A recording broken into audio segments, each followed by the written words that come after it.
these cheese boogers.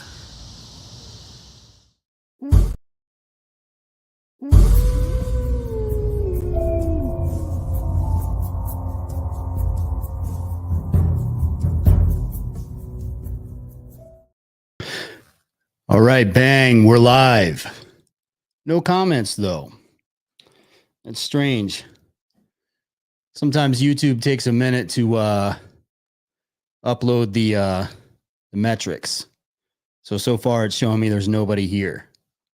Guess we'll just hang out for a second. I'm sure there's got to be some people here. Anyways, guys, like I said before, I want to kind of get back into doing videos at least one night a week, live streams where we have callers call in with dating advice, people that have questions. Because, off the camera, I do dating advice for people that don't want to be seen on camera. But some of you guys don't really seem to care. You like to call in and get your dating advice, and it's for free. All you have to do is call in, watch the live streams, and you get to do it for free. So there's a lot of people out there that used to like doing that. Maybe those people don't know this channel exists because my other channel has, almost 100,000 subs. This one only has like almost 4,000 subs. But anyways, some of you still know that it's here. And I know some of you have dating advice or dating questions. So we can do that. And I will spend a certain amount of the show having a panel. So at some point, we'll just post the link. Well, I'll post the link now, actually, for people that want to call in. But that doesn't mean that we're getting a panel started. This is for the first hour. You have to have a question that is dating advice related, or, it doesn't have to be dating advice, but you got to have a question for the show so people can listen to your question and we can dissect your question and make it an interesting situation for other people to view. So hold on a second. Whoops, we got to turn monetization on this biatch. YouTube won't promote it at all if there's no monetization. Hold on a second. Let's pin this message. All right, you guys don't care. Sometimes I'm talking to myself and I'm just babbling and telling you guys what I'm thinking. So anyways, topic of this video is related to Tinder, but your questions don't have to be related to Tinder. And there seems to be a lot of people out there that really struggle on these dating apps nowadays. There's one reason why I believe Tinder in particular is a scam, and I'll answer that question at some point. So right now, if you guys think Tinder is a scam, if you think dating apps are a scam, let me know why briefly in the chat, or you can call in and say it live on the air, because there are a lot of people out there that have that belief. Anyways, I'm going to play a video that will, set the tone, because, I didn't really know much about this, these problems that people have on Tinder. So hold on. Let's start this. Tinder is not meant for 99% of. Wait, let's not that one. Let's do this one. The perfect profile. A nice front picture. A group picture to make it seem Wait. like you have friends. So this is an example, and a lot of people watch this video and agree with this video. This is an example of what it's like for the average guy on Tinder. I don't know much about it. I haven't watched the video yet, but I'm going to watch it with you. Two friends install a dating app and try their luck. The man tries to set up the perfect profile. A nice front picture. A group picture to make it seem like he has friends. A picture in Paris to make it seem like he's cultured. And a picture climbing mountains to make it seem like he's adventurous. After some hard work, the profile is ready. The woman doesn't feel safe sharing a lot of personal information, so she chooses the first picture she can find, and she's ready to go. They start swiping and hope for the best. At the end of the day, when the woman checks her phone, her like counter is full. Practically every profile she likes is an instant match. Soon, she's overwhelmed by the amount of matches and messages in her inbox. For the man, it's a different story. So far, he has only received a couple of likes and has 0 matches. He becomes frustrated with the app and starts questioning his self-image. He puts so much effort into setting up a nice profile after all. Why can't he get any matches? To answer that question, we need to understand the numbers behind dating apps. I made a simulation of a dating app with 1,000 dummies to try to understand why men get so few matches. Dating apps can paint a distorted picture of what the real dating world is like. Some studies indicate that dating apps can have a negative impact on self-esteem, with a stronger effect on men, and women often have to find strategies to deal with intrusive behavior from men in these apps. It's hard to understand exactly what's going on inside these apps because there's very little data available. However, we can make educated guesses based on the little information we have. I'll start with an ideal, unrealistic scenario, and we'll see how quickly things change when I start adding real-life variables. A side note, we're talking about dating with opposite genders. Same-gender dating in dating apps has very different dynamics and is out of scope for this video. Since we're trying to make an ideal scenario, let's assume we have the same amount of men and women using the app. Let's also assume that everyone sees 100 profiles per day and that every profile is treated equally by the algorithm. I'm going to assume that users like 1 out of 4 profiles they see. This means every user has a probability of 25% of being liked every time their profile is shown. Some of these parameters aren't realistic, but that's okay. We're going to start like this and make it more realistic as we go. So, how many likes and matches will everyone get at the end of the day? Let's run the simulation. Okay, not too bad. On average, both women and men get 25 likes and 6 matches per day. So, why does this look different from real dating apps? Let's start with reason number 1. There are more male than female users. I was able to find user gender data for Tinder and Bumble, 2 of the most popular dating apps in the world. In both apps, there were significantly more men using the app than women. In our simulation, I'm going to keep it simple and assume we have 2 men for every woman, a ratio somewhere between Tinders and Bumbles. I ran the simulation again and the differences were big. I'm going to give you a chance to pause the video in case you want to try to guess how many likes and matches users get.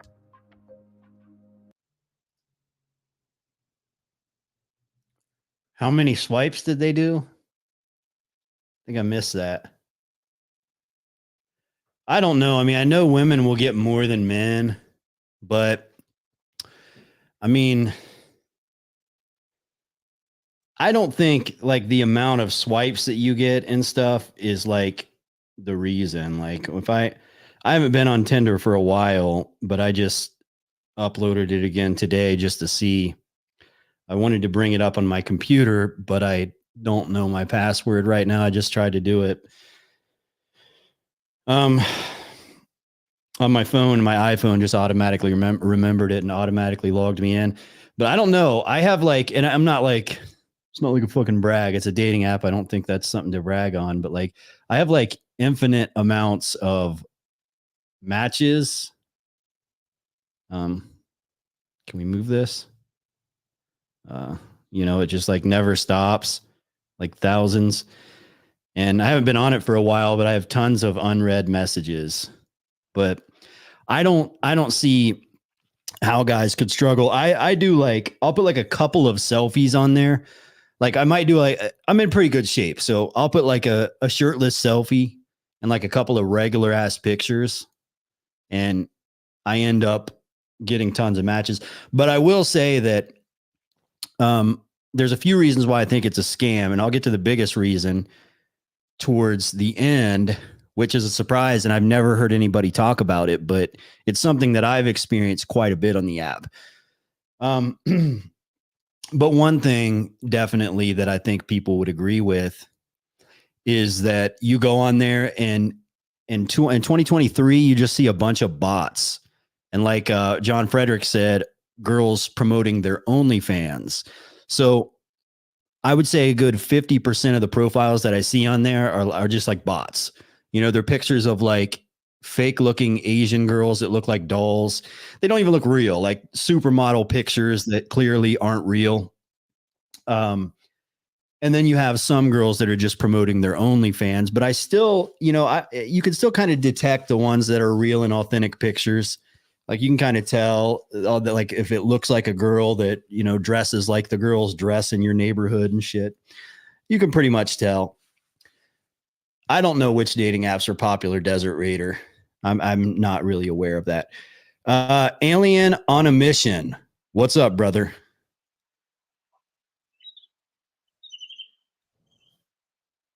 Bird chirping? Is that what we're going to do? Do you have anything that you want to say?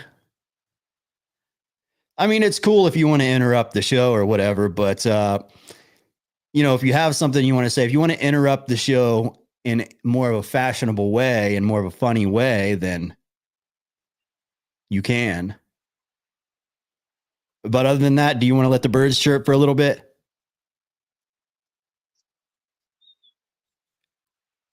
Cool. All right, bud. We're going to take you off. You can come back on in a little bit if you would like. We'll work on those sound effects and maybe we can have more of an entertaining prank call next time. All right. Peace out, brother. You're off. All right. Let's get back to playing this. And by the way, TN, welcome, son. Good to have you out there. He's one of my sons that's older than me, and I've got plenty of them. We now start to see the first signs of a gender imbalance in the results. Because there are 2 men for every woman, the number of likes received by the women doubled and the number of likes received by the men halved.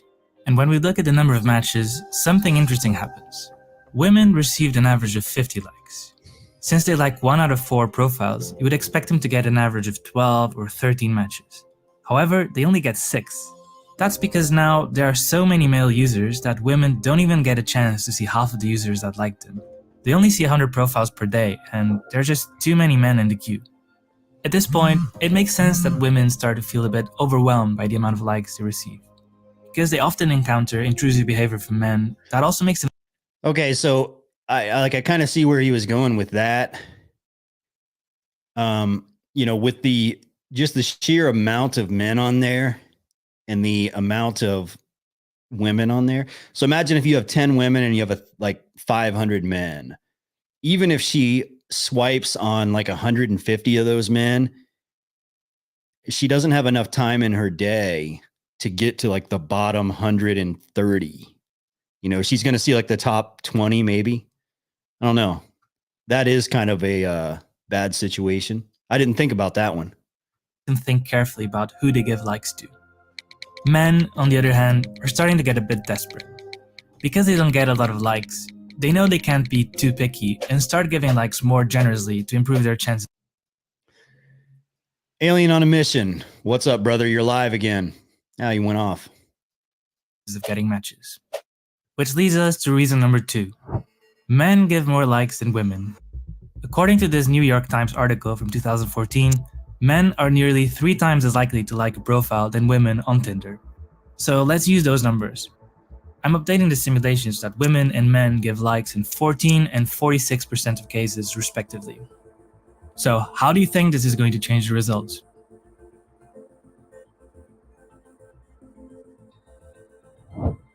Now the gender imbalance increases even further. Women get an average of 92 likes, whereas men only get 7. And because men like 46% of the users they see, these 7 likes result on an average of 3.2 matches. Women get twice as many, an average of 6.4 matches per day. But things can get even more complicated for the average male user. Attractiveness is subjective, but the reality is that some profiles will be considered attractive by more users than others. Which brings us to reason number 3. A small share of the users get a big share of the likes. In a Q&A post from 2017 on Hinge's official website, one of the engineers behind the dating app shared some data about this imbalance. He mentioned that certain people get exponentially more attention than others. He reported that about half the likes from men were given to about 25% of women, and half the likes from women were given to only 15% of men. This means that, especially with men, there's a small segment of users that get a large slice of the total likes. Let's try to include that in our simulation. I'm giving every user a score from 0 to 100% that determines how attractive they are perceived by other users. Until now, attractiveness has had no impact on the probability of getting likes. That means that every time a profile was shown, the probability of that profile being liked was 46 and 14% for women and men, respectively, regardless of their perceived attractiveness.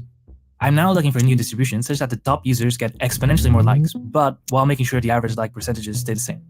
I went for the simplest formulas I could come up with. and you can find my assumptions on the screen in case you're interested. Basically, I assume that users with an attractiveness score of 0 have 0% chance of getting likes, and users with an attractiveness score of 100 have 100% chance of receiving a like. This is admittedly an oversimplification, but since I couldn't find any real data, I'm trying to keep it as simple as I can. With these curves, 50% of the likes given by men go to the top 27% of women, and 50% of the likes given by women go to the top 10% of men, which is quite close to the numbers reported by Hinge, so this should be reasonably accurate. Let's run our final simulation. You can try to guess the results now. That's better than the 80-20 rule, though, isn't it? That was much closer to like 60-40. This was a bit of a trick question. The numbers stay the same. The difference is, now the distribution is skewed by the top users who get most of the likes. That means that the averages no longer describe the experience of the average user. So let's add a new metric, the median. In other words, how many likes and matches does the average user get? And now we can see the average male user only receives 1 like and 0 matches.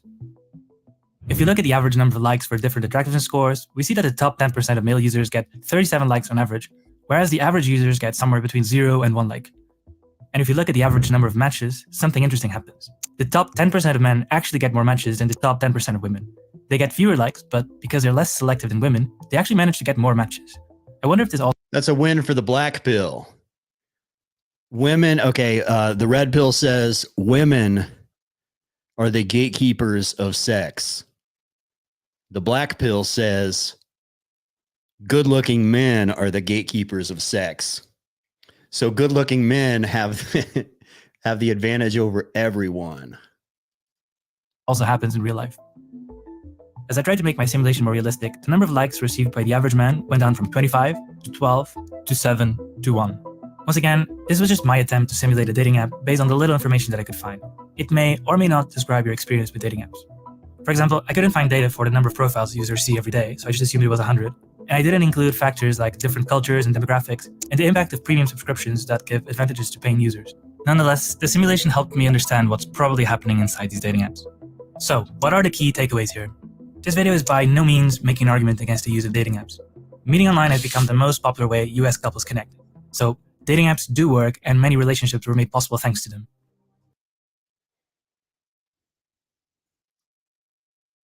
The harsh truth about online dating for men. That truth is the hottest guy always wins. They don't care about your personality. They don't care about what you got going on in your life. If you're not attractive enough, you will not win on social media or dating apps. What you need to do as a man is to put yourself in your best light. Stop complaining and whining that dating apps suck. And what are you going to do about it? You need to take better pictures. You need to take professional pictures. If you notice, the guys who are more successful on dating apps have really high quality pictures. If you I don't agree with that. I take like the shittiest pictures of all time. And I go for like the guy next door look. Like I'm that guy next door that can you can sit out in the backyard and build a bonfire with and have a couple of beers. That's me, baby. I don't do all this like male model shit. have a selfie with your dog or you have really low quality pictures, don't wonder why you're struggling on dating apps. You're going to continue to struggle. Until you improve your picture quality, you will always struggle on dating apps. The app does not care how many relationships, how many marriages they create. The app cares how much money they bring in short-term and long-term. Auto swiping right. It doesn't work. Okay, I think I agree with this one here. He's got a point.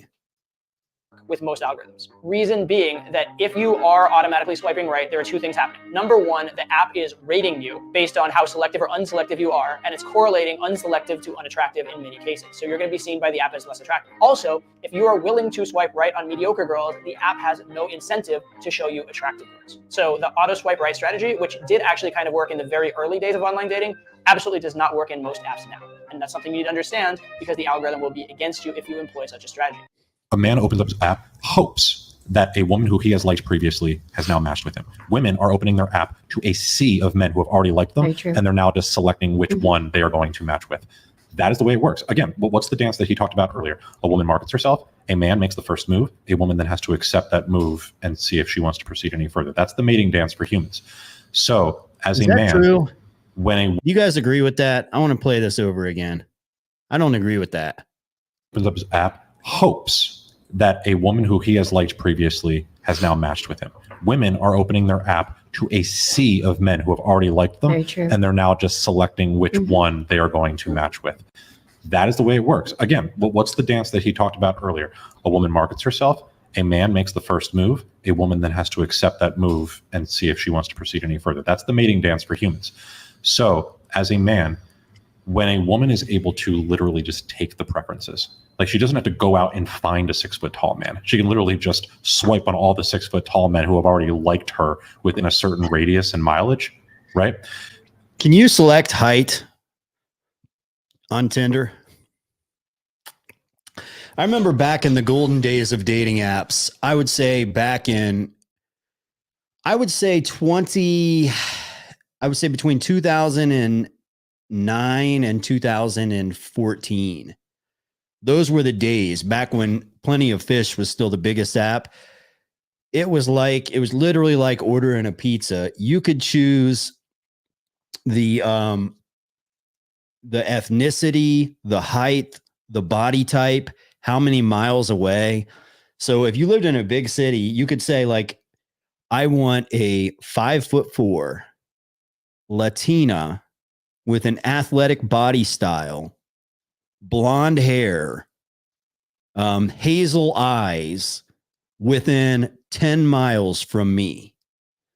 And if you lived in a big city, you could probably find it. Maybe that might be a little too specific, but like, let's say you wanted blonde hair, blue-eyed, white chick, athletic body. You know, you're probably going to find that if you live in the United States. So, you know, whatever it is that you're looking for, you could usually find it. And then you could just message those girls. And back then there were no bots. They were all real people.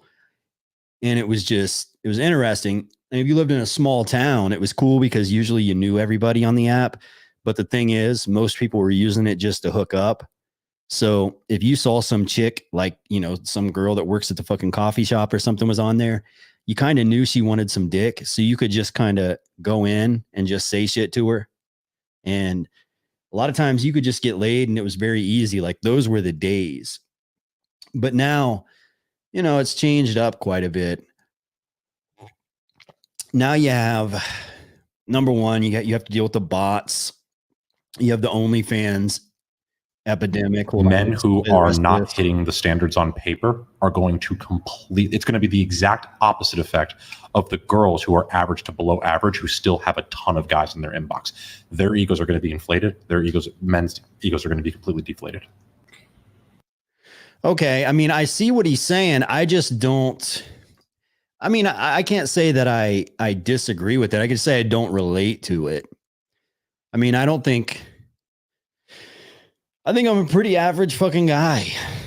Like, I mean, I don't know. I guess I'm 6 feet tall. I have a six pack and stuff, but on a dating app, you can't see my presence. Like they can't look at me on a dating app and be like, well, you know, his presence is there. Like, I think I'm in person. I do a lot better than in picture. I'll put it like that, but I still do okay on dating apps. But, you know, like I said, the biggest problem that I see on them is just the bots and the OnlyFans girls. And by the way, any guy out there that subscribes to OnlyFans, you got to rationalize in your head. Like, you have to understand that you have a serious problem and your self-esteem is going to take a massive hit because of it. Because anytime you train your brain to think it's okay to pay for girls or to give girls money to get a little bit of attention, it's, you know, it's just, you're not going down a good path. Even if you get an escort, like, don't get me wrong. If I were to pay for an escort, which I don't think I would rather rail a grenade. I'd rather rail some mid chick with, you know, an average ass and a big belly than to pay an escort. I just would, because it's just my personality type. I'm like the hunterman. It's like, at least I hunted for this one and I got what I wanted out of it. But if I were to get an escort, I would go like full dom, and I would be like making her do all kinds of crazy shit because I'm paying for her time. I would have her do the weirdest fucking shit and it would be a crazy fucking time.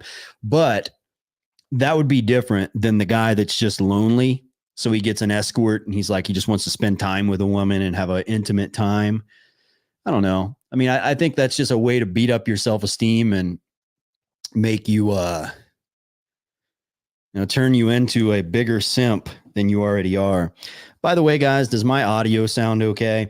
Whenever I record with all of the same settings onto my computer, these settings are perfect and it's like super crisp audio.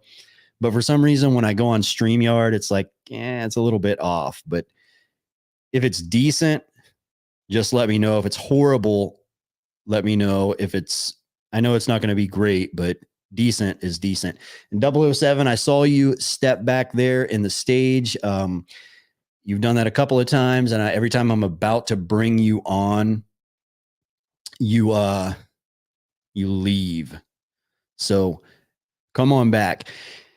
Anyways, the reason why audio is black pill. What's that mean? Anyways, the big issue that I have with Tinder in particular, and I don't know if anybody else has experienced this, but Tinder does this shit. I would say about 1 out of every 3 women that I match with, it'll say that they are 1 mile away, less than 1 mile away. And I'll message them and I'll be like, oh, cool. You're less than a block away. Let's talk.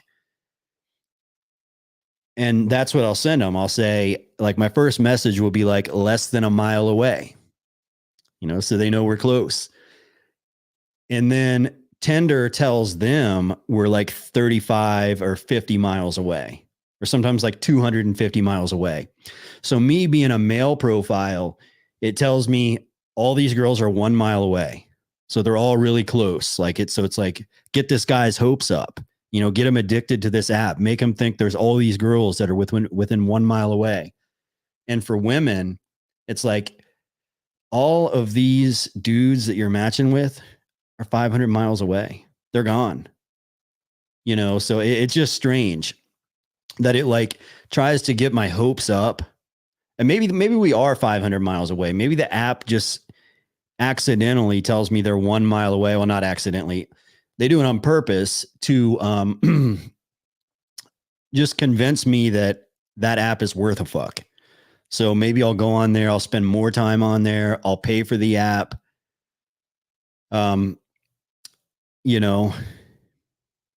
Whereas women, it just tells them the truth.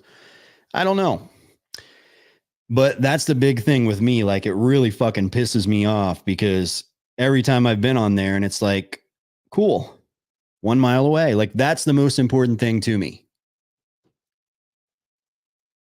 They're definitely pulling strings to make a great product at Tinder HQ. To make an addicting product, I don't know though. 007, if you want to come back on, you can come back on. I don't know what your deal was. Anyways, oh,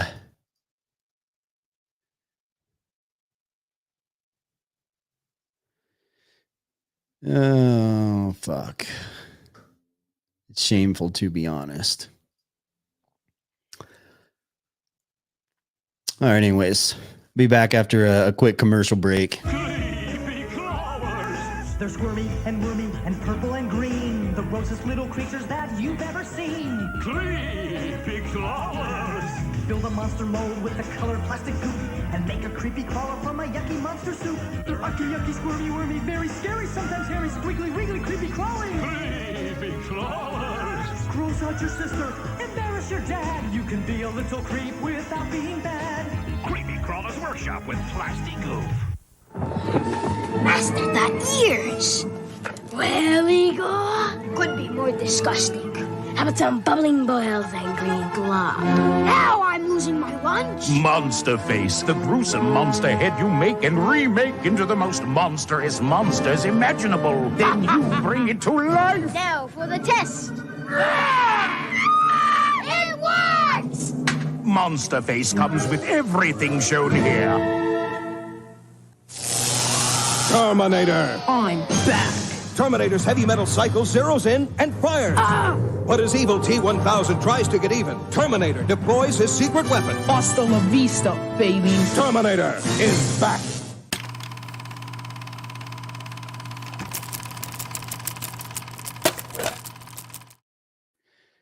All right, 007, I brought you on again and you got off. I'm not sure what the deal is.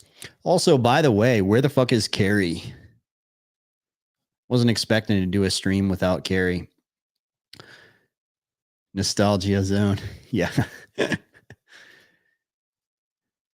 Those 90s commercials were the shit. I'm going to tell you, man, that the world was such a different place back, I mean, pre-2008. Like, just the way the whole economy worked, like, and the way with the way the elites made their money. Now it's all fucking big tech. It's all computerized. It's all internet. It's all, streaming services and clicks. But back in that time period, they had to actually sell products, real fucking products. So they had commercials on TVs where they would advertise products and people would go out and buy those products, which was cool. I mean, I think people were a lot smarter back then. If you were playing with real fucking toys and not just fucking iPads and shit, you were a lot smarter. You probably had better morals too, because in my generation, parents prayed to the kids before the kids went to bed and they like read the kids bedtime stories and shit. So it was actually like dealing with people. Now they just give the kids a fucking TV or an iPad or some shit and play the shit until they fall asleep. It was a different world back then. That's why our social skills were so much better and we had better values. We had bigger dicks too, because we didn't eat all of that fucking preservative shit.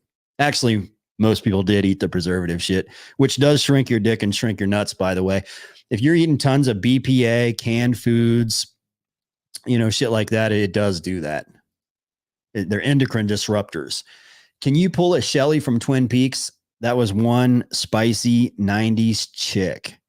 Shelly from Twin Peaks.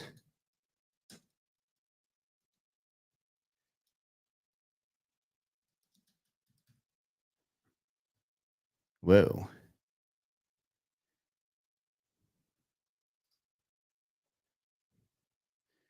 Let's see what we can do.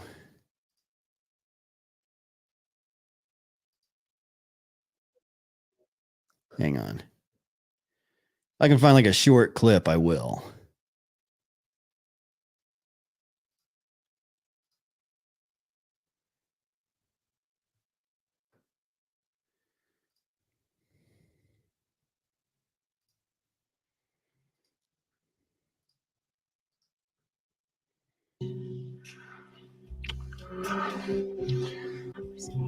I was watching you at the funeral. My heart was aching.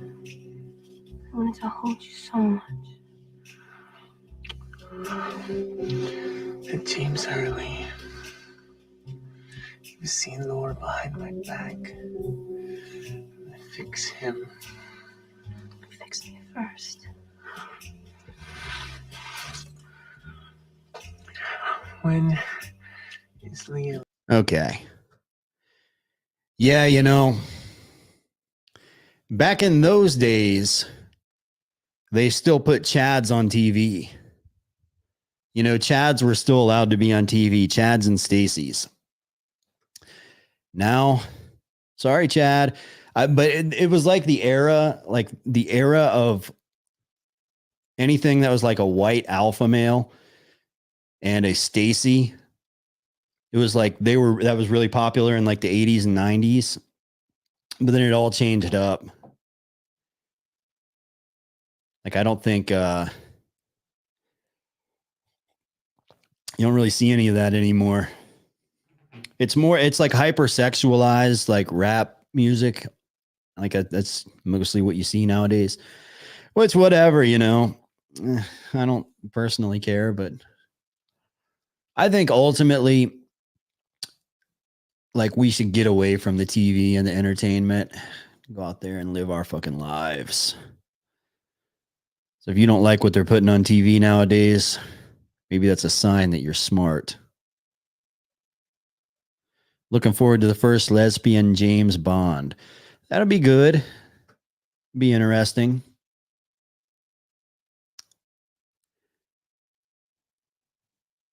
Whoops. All right. Sorry if they're playing an ad right now. I didn't mean to do that.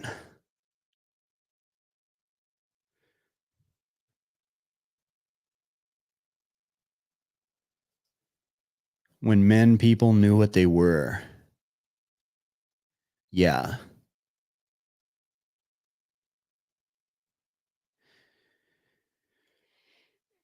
You know, the weirdest thing is, and you know, I don't get into all the super controversial shit on YouTube. I would like to be honest with you, but we live in a world where not just on social media, but at a job or in public in a, you know, in a some sort of like a private business or, you know, basically anywhere. They say we have freedom of speech, which I guess if you're walking down the street, you do have freedom of speech. But if you're at your job or if you're on social media or if you're anywhere, a lot of times you're not even allowed to tell the truth, which is so weird. Like when you've gotten to a time period of the world when all you want to do is speak the truth. Like, why am I out of focus? All you want to do is speak the truth. And it's like, it's not even something like you don't even mean it in an offensive way. Like you're just like, well, this is the truth, so I'm going to say it. And then you say it and you're in big trouble. You're fired from your job. You're kicked off of Facebook. You know, it's just a weird world. It's strange, especially being somebody that it's like, there's really not an insult that somebody can hit a normal person with. Like, I'm a normal dude. Like, I'm just a regular guy. I like to lift weights. I like to eat healthy. I like women. I'm heterosexual. I believe in God. You know, I pretty much check all of the boxes of normal people. But there's just so many things that I'm just not allowed to say. But somebody could say things about me that are true, and I'm not offended by it. And it's true. But if I were to say something about a lot of other people and it's true, I'm in big trouble. Like, it just doesn't make sense to me. Whatever, but we are where we are.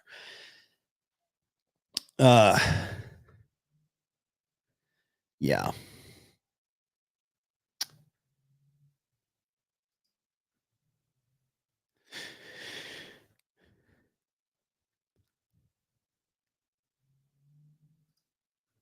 Hi, LFA. Need help. Should I charge a girl who keeps talking to me about herself and what she do by cutting me off and interrupting me without letting me complete? Thank you. Let me read that again. Hi, LFA. I need help. Should I charge a girl who keeps telling me about herself and what she do by cutting me off and interrupting me without letting me complete? Thank you. Okay, so you're dating a girl that wants to talk about herself all the time. And if you try to get a word in or you try to speak to her, she just cuts you off and she's not interested. I would charge her, because what's the point in dealing with that shit? Like, there's so many women out there. You don't have to be desperate. See, this is a situation where abundance mindset comes in handy. You know, if you're unsatisfied with the person that you're with and you're just dating, you're not married, you don't have kids, why continue? Just leave. I think he meant charge her to the game. Yeah. He meant it like Mr. Lucario says charge a woman to the game. Basically, he means dump her, get rid of her, move on. Yeah, I mean, I think you're just looking for an excuse to dump her. And I think you're right about that. Dump her. Move along.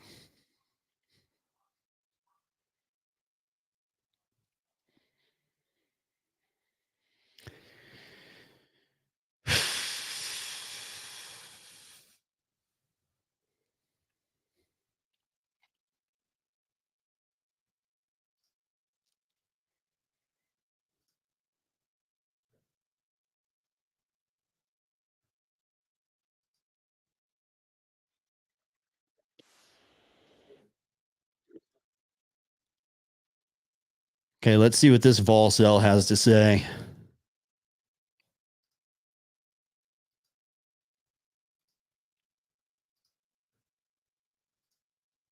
Tinder is not meant for 99% of men. 99% of men are not successful on Tinder or any dating apps for that matter. And here's why. The average Melvin downloads a dating app. He thinks, oh, why? The average Melvin, Tinder is not meant for 99% of men.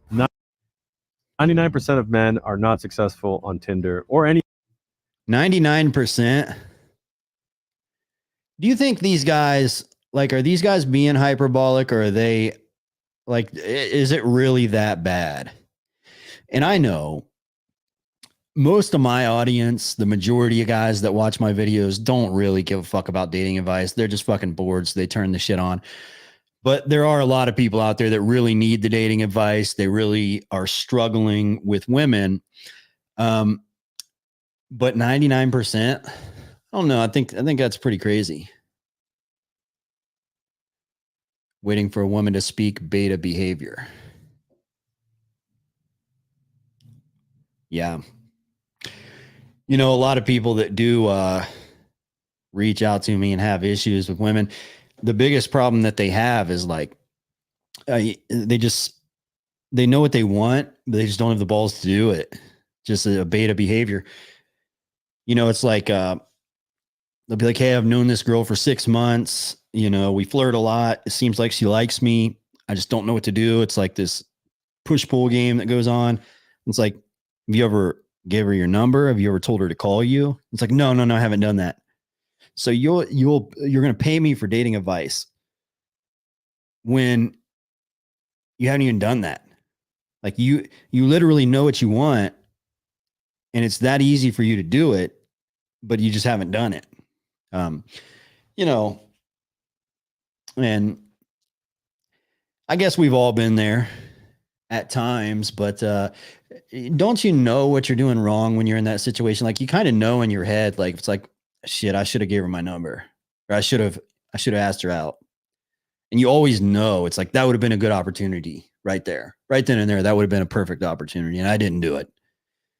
You know, you would think, you would think you wouldn't need advice for it. Any dating apps for that matter. And here's why. The average Melvin downloads a dating app. He thinks, oh, this is so easy. Just put a couple photos up and boom, I get to look at hot girls and clap some cheeks. It's not that easy, guys. And it's not actually designed for you to do that. It's designed to make you stay on there as long as possible, see as many ads as possible, get addicted to it, check it over and over again, and then start to fail so that it encourages you to spend money in order to get better results on it, so that you can finally satisfy that lizard brain and just get a nut off for once. And for you guys, for whatever reason, that seems easier to do than just learn. Well, there you go, guys. You can go on Tinder and get a nut off for once. And if you don't meet a girl, you can just jerk off to pictures of her and switch on over to Pornhub and break your no-fap streak.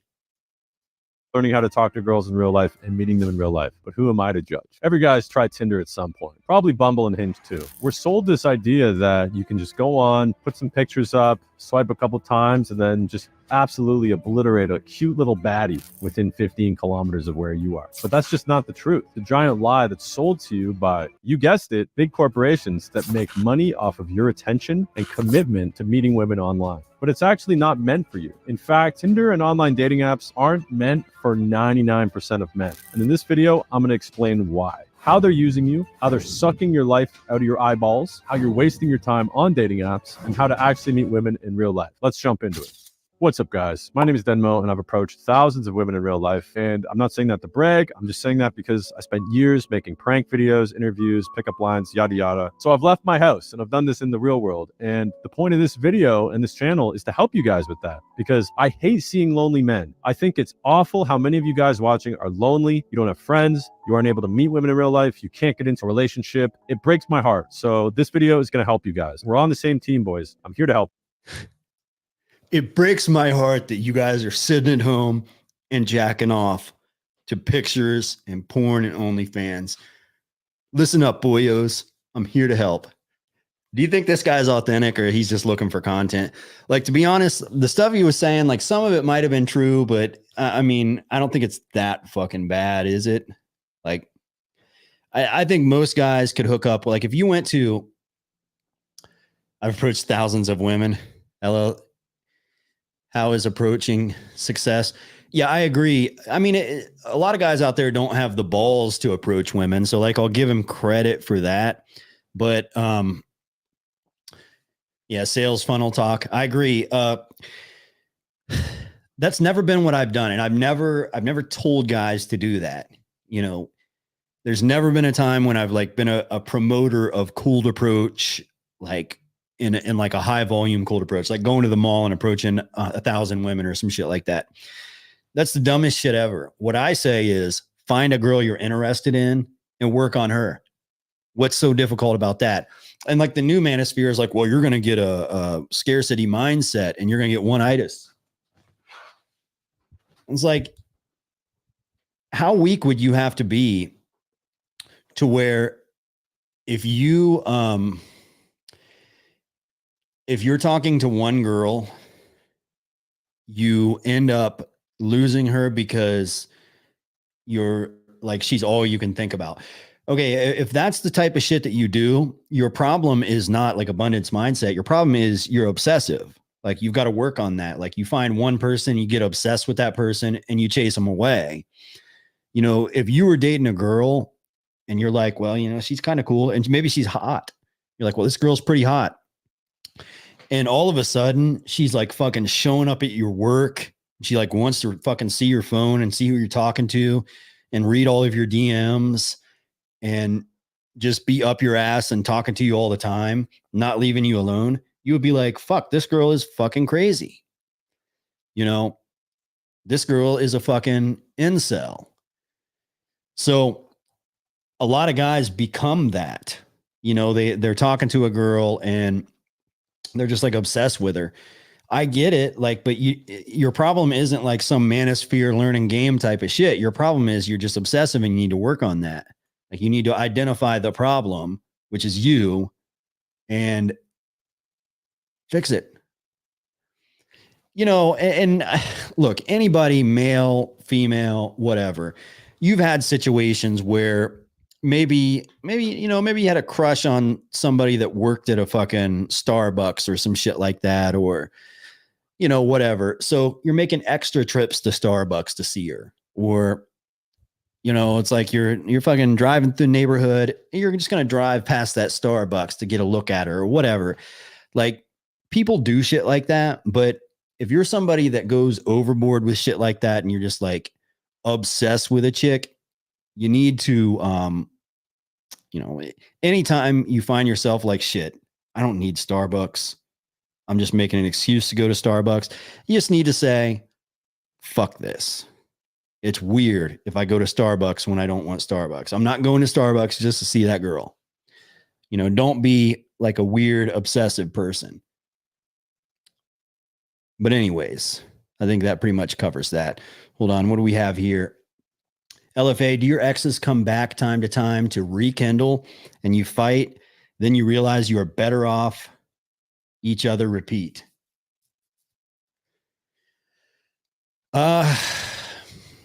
Do my exes come back and I realize that we're better off without each other? Is that what you're saying? Or with each other and repeat? I'm not sure what you're saying there. So if you're saying if my exes come back and we realize we were better off together, Not really, because typically if I've ended a relationship on my end, if I'm the one that wanted to leave it, it's never coming back. I can tell you that. And if she's the one that ended it, because I know myself and I know that when I end relationships, I'm never coming back, I just automatically assume she's never coming back. So if she does come back, I'm like, something's fishy here. It doesn't make sense. So if it's somebody that I had good terms with and I don't consider an ex, I consider her more of like somebody that I used to hook up with and I had a good time with, but we kind of stopped talking, then maybe we can get back together and have some fun or something, but not really, not exes. And here's the reason why. Like when you say ex, I assume that you're talking about somebody that I was in a monogamous relationship with. So my two longest monogamous relationships, one was 10 years, one was 4 years. The reason why I didn't get back with the one I was with for 10 years is because when we split up for about a year, I mean, it was kind of my fault. I would say for the first like 6 to 8 months, at least like once or twice or 3 times a month or so, she would come knocking on my door and I would just tell her to leave because I was done. But, you know, I was sleeping with other women at this time, and eventually she dated some other dude. So she was in a relationship for like a few weeks with some other dude, or a month or two with some other dude. I don't know exactly how long. And then she left him and she wanted to get back with me again. And at this point, it was like definitely dead because I knew she had fucked another dude. You know what I'm saying? So that's just not something that I am really cool with.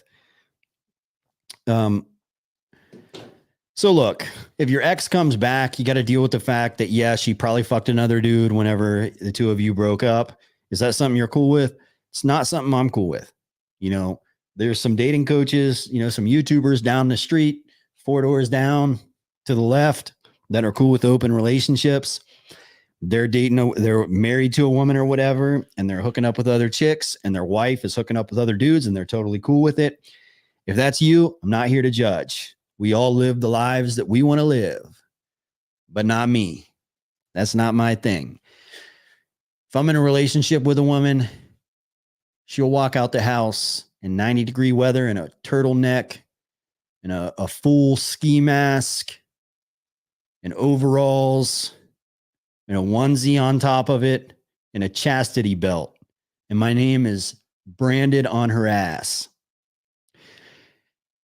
And if I catch her making eye contact, I'm just kidding. Anyways, PNK, were you serious about getting contacted by people while retaining thy semen? Yes. Yes. It is very strange. Like when you're retaining your semen, sorry to the ladies out there that don't really like the talk about semen retention. When you're doing that, number one, your serotonin is insanely high. Your dopamine, like your standard dopamine level when you're beating off all the time, is like here.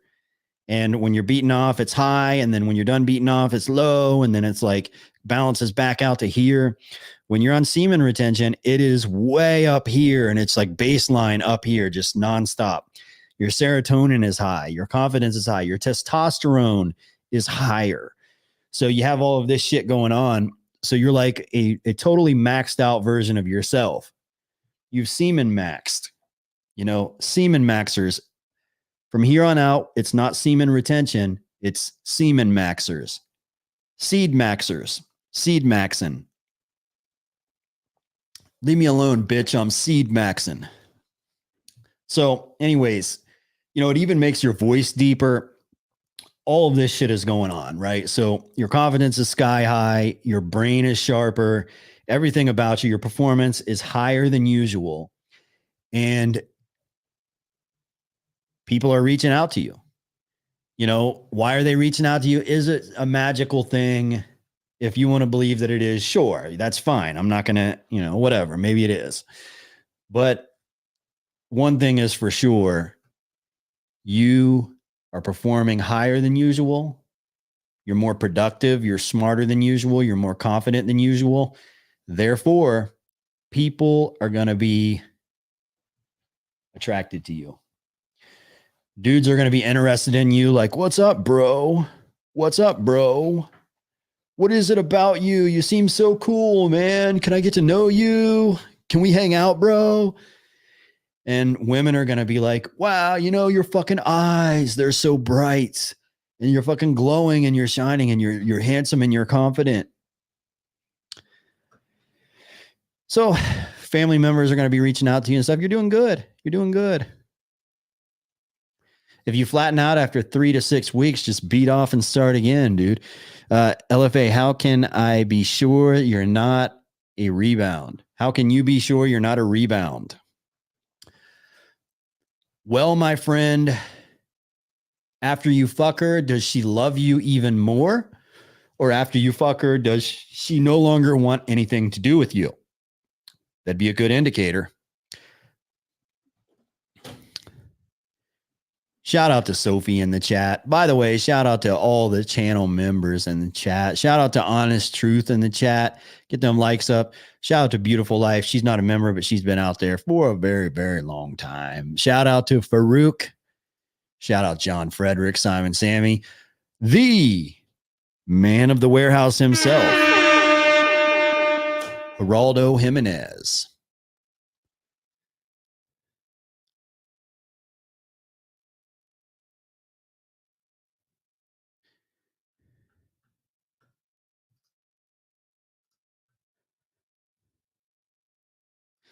Seed Maxon. Simon Ramsey, when you're on live streams on other YouTube channels, do hashtag Seed Maxon. hashtag Seed Max. Seed Maxon. All right. Let's see what this Volcel has to say.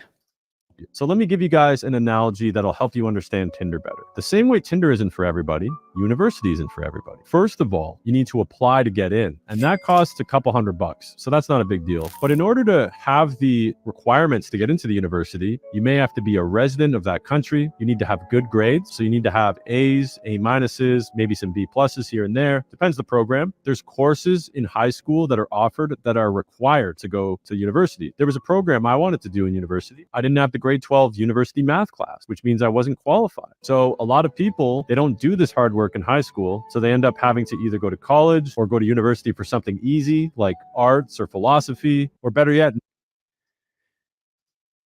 Volcel. Volcel.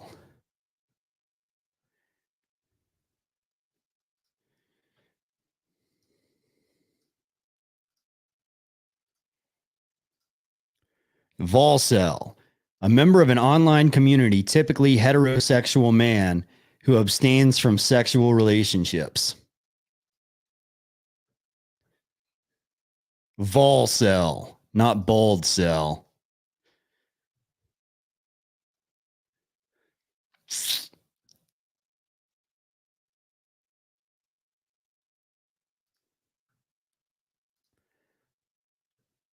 Whoa, is my internet connection goofing up?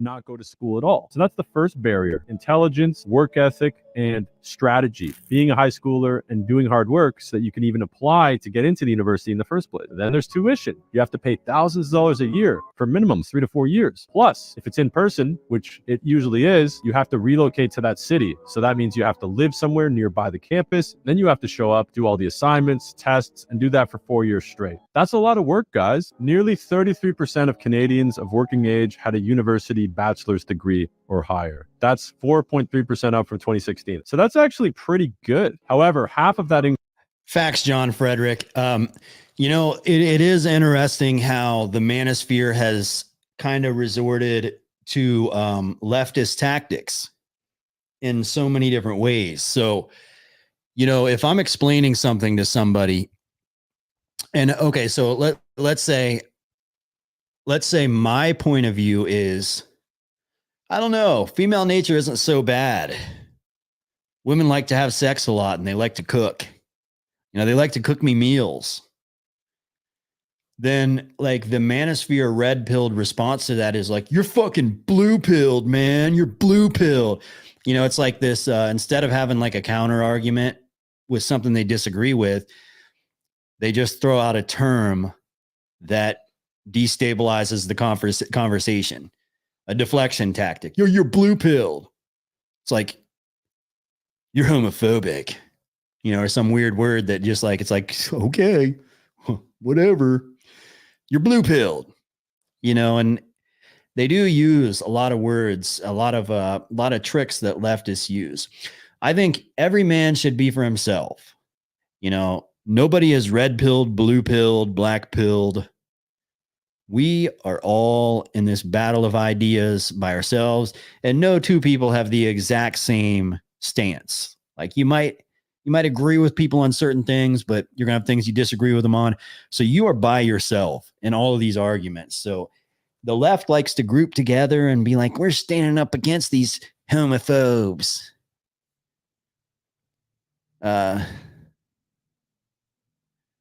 Pussies are for dudes. Wombs are for dudes. Having babies is for dudes. It ain't for chicks. You know, and they like to group together, and it's like the more people they have, the weirder shit they can come up with.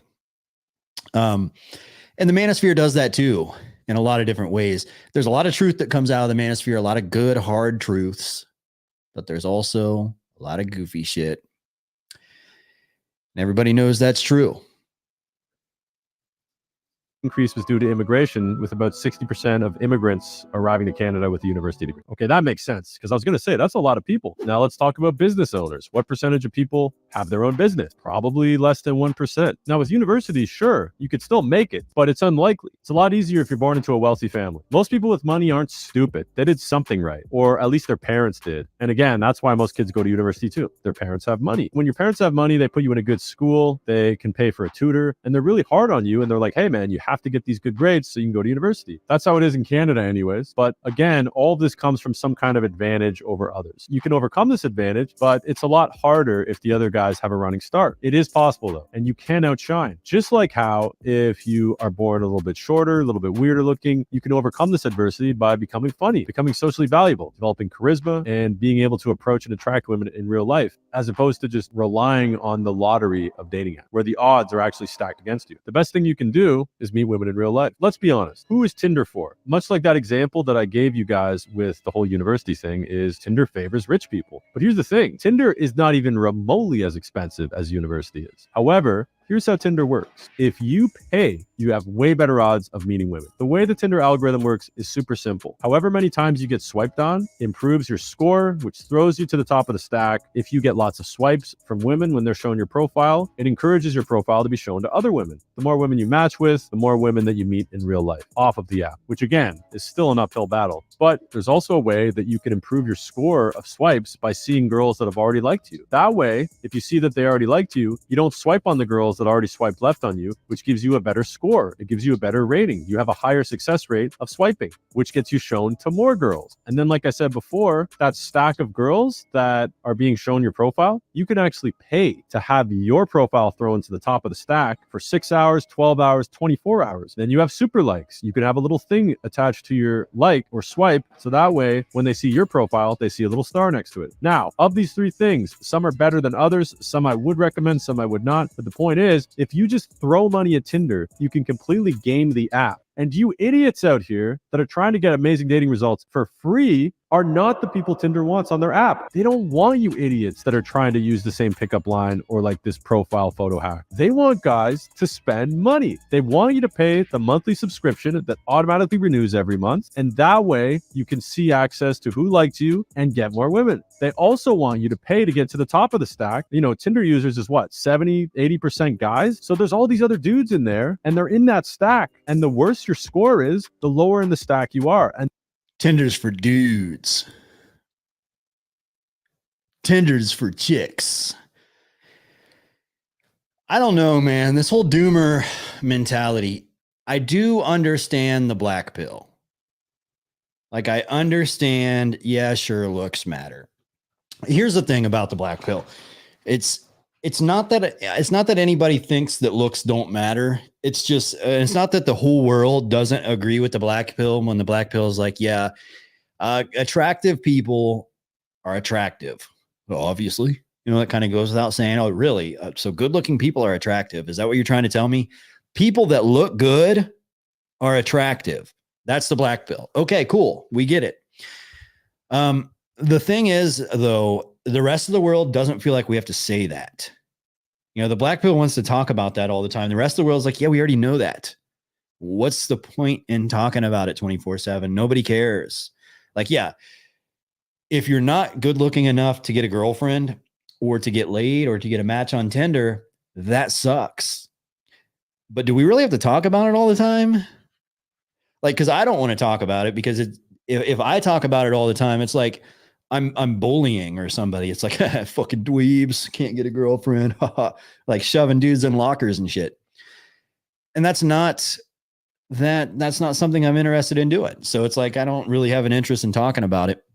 But I guess if you're somebody that does struggle with that, it's cool to have like a support group of people that you can go to. But I don't know about you, but if there were something that I just totally sucked at, but it was my deepest desire to be good at that, which if you're a guy that sucks with women, it's probably one of your deepest desires to get out there and be a fucking Giga Chad pussy slayer. I would work on that shit. I think if you were jacked, and again, if there's no gym for your face, yeah, I get it. Even though the gym changes your face like a motherfucker, I do think if you're jacked, you have a good haircut, you dress nice. Like if you go buy like a pair of fucking, like a nice pair of fucking Air Maxes, pair of fitted jeans, nice fitted shirt that shows off your shoulders and your chest and, whatever. I think you can get yourself to a level where you're at the very least, banging fat chicks that work at Wendy's. They might smoke cigarettes. They might have a fatty liver.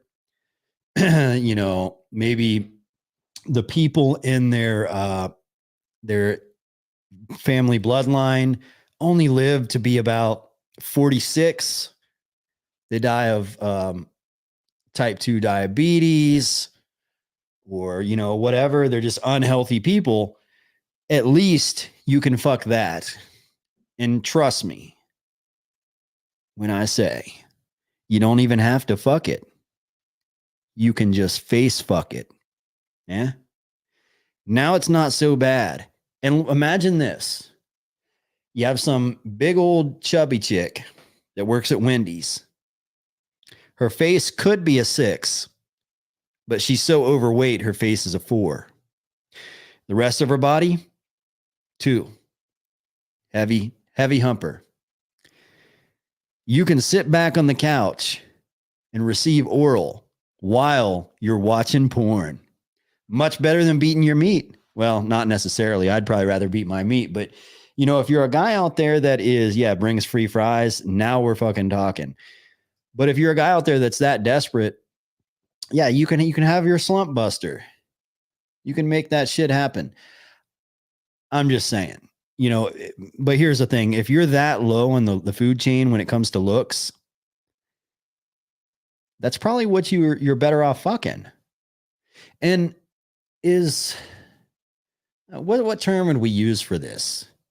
It's not proximity effect, but obviously if you're a Giga Chad, you're probably going to want to fuck Giga Stacy's. But if you are like let's say you're a dude that's like a 4 out of 10 in looks. Are you attracted to women that are like 4 out of 10 in looks? Are you attracted to that? I mean, it's your match. You should be. I wonder if you are. I don't know. Because I tend to like girls that are like right there equal to me. Like they're my favorite. I don't necessarily go for women that are like, when I look at a woman that's like a supermodel and she looks so good that she looks fake. Like it looks like she must have plastic surgery and the tits must be fake. And then, the makeup is just overdone and the outfit is so try hard, I find her unattractive. Whereas if I find like a regular girl next door that's kind of cute, I find her much more attractive. Every guy has a giga chat in him, but it must be conjured. I think it starts by your interactions with women, because it starts on the inside who you are. So yeah, if you're sitting around jerking off to OnlyFans, you're never going to channel that giga chat. But if you just make that first step and you face fuck that girl that works at Wendy's, at least now you have the self-esteem to be like, fuck yeah, I did something. You know, you're a Boy Scout now. You're a Boy Scout. And one of these days, you're going to be a fucking soldier. Trust me, you'll get there. LFA, if she's worried about things going too fast, what's your advice? I don't want puss.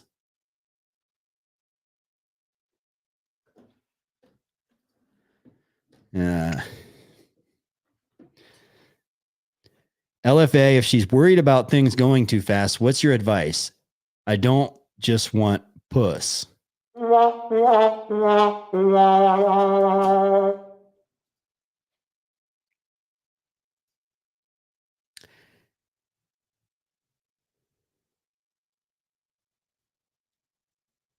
I like Stacy's. I like them thick and sassy with a big ass and big tits. Knows how to cook and wash dishes. Foundation, yes, sir. Face fucking is nice, I guess. LOL. Yeah, sure. We're waking guys up one face fuck at a time. And there's just an infinite number of guys joining every day, and it's dominated by men. So in order for your name to get to the top of the stack, you got to pay. But if you do pay, you get thrown to the top of the stack. Even if you're not as good looking, even if your profile isn't as good, you still get shown while other guys do not. And then on top of that, you can pay to have your messages stand out from others. Hold on, I can answer your question, Sean Stewart. If she's worried about things going too fast, what's your advice? I don't just want puss.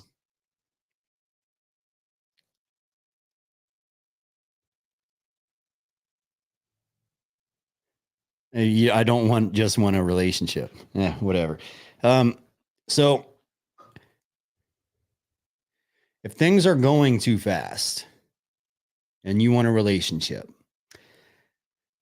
look, if she's worried about things going too fast, it means she's not that into it. You know, if she was super into the relationship, she would want to speed it up. She'd be like, wait, what are we? You're not talking to other girls, are you? You know, that's sort of the mindset that she would have. But the mindset that she has is we're moving too fast, which means she's having second thoughts or getting cold feet about being with you. So give her some fucking space. Give her more space than she actually wants. Give her so much space that she regrets wanting space. That's what I would do. How old is she? Good question. So why would they want guys on there for free? What are you doing besides running up server costs? You're just wasting their time. They want guys that pay. And the reason they have so many women users is because women can easily meet men. They get validated, they have a bunch of options, and then they go out with the guy pays for dinner, they hook up, it's fun, it's exciting. So in order to encourage women to use the app, they make it very easy for them, but they make it very hard for men because men are the ones that are spending. Hang on, she's 18. How old are you? How old are you, my G? Money on Tinder. If Tinder didn't have any of these pay to play features or ads on it or whatever it was, then they wouldn't exist because they need money to keep it going. So they want paid customers. That's just the difference between guys who pay, which is what Tinder's created for, and guys that are not willing to pay, which Tinder is not created for. They need to monetize you. They need you to spend more time on it. They need you to get a subscription basis on it, and they need you to get results too. So that's why if you pay to play, you're much more likely to get matches and meet women. And then you're going to recommend Tinder to your friends, and then you're going to use it like the good little boy you are. Who's a good little user? Yeah, good little. Who's a good little boy? Who's going to pay to play? I pay to play. User, keep paying your subscription. Yeah, who's a good little boy? Oh, yeah. So now that we got that part out of the way, let's talk about the reality of what girls are looking for on Tinder. First of all, it's going to be dominated by good-looking guys. You could be funny, you could be tall, you could have a huge wallet and a million friends, but they have no idea. All right.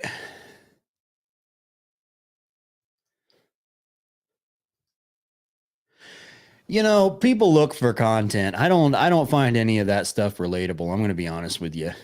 Because they are prioritizing the most superficial quality possible, which is your genetics, your look. So if you're a good-looking The size of your penis, just say it, dickhead. guy, then you will dominate on there. But most guys aren't that good looking. So they are actually playing at a severe disadvantage. You're on an app that prioritizes purely superficial qualities. You're going to get obliterated on there. Even if you have a really good profile, you're still not going to get swiped as much. Your odds are just way worse. You're competing with a million other people. Imagine signing up for a job where there's 100 other guys in the lobby also applying. What if you just slide a dick pic in there and you just leave it on there for like 3 or 4 hours and then you take it off, and you just do that like systemically once a week just to be like, check this out? Do you think that would get you better results? Applying for the same job, better resumes, better suits, more charismatic. They're not better looking because, you know, guys getting jobs doesn't really have that much to do with that. As much as you black pill guys make excuses about every reason you're unsuccessful, or going up to a job where the boss is walking around with an ice cream cone and you just cold approach them and talk to them. That's the difference between dating apps in real life. You just walk up to women in real life versus competing with hundreds of other guys for the same job that everybody else has probably already had. You know what I mean? It's just a stupid move. But anyways, there's 3 primary things women pay attention to. 1 is your physical looks, so how good your photos are and how attractive they make you look. 2, your status. Are you a pilot? I saw some stats online about how the most swiped on profile is if a guy's a pilot, because obviously being a pilot's badass. You fly planes, you dress like a G, make a bunch of dough, and if you date a pilot, you get to fly everywhere with him. So obviously pilots are rock stars on online dating apps. But again, That's so fucking try hard. Just go on there with a shirtless selfie, have a good physique, and message girls. Be flirtatious. Like, be bold with your messages.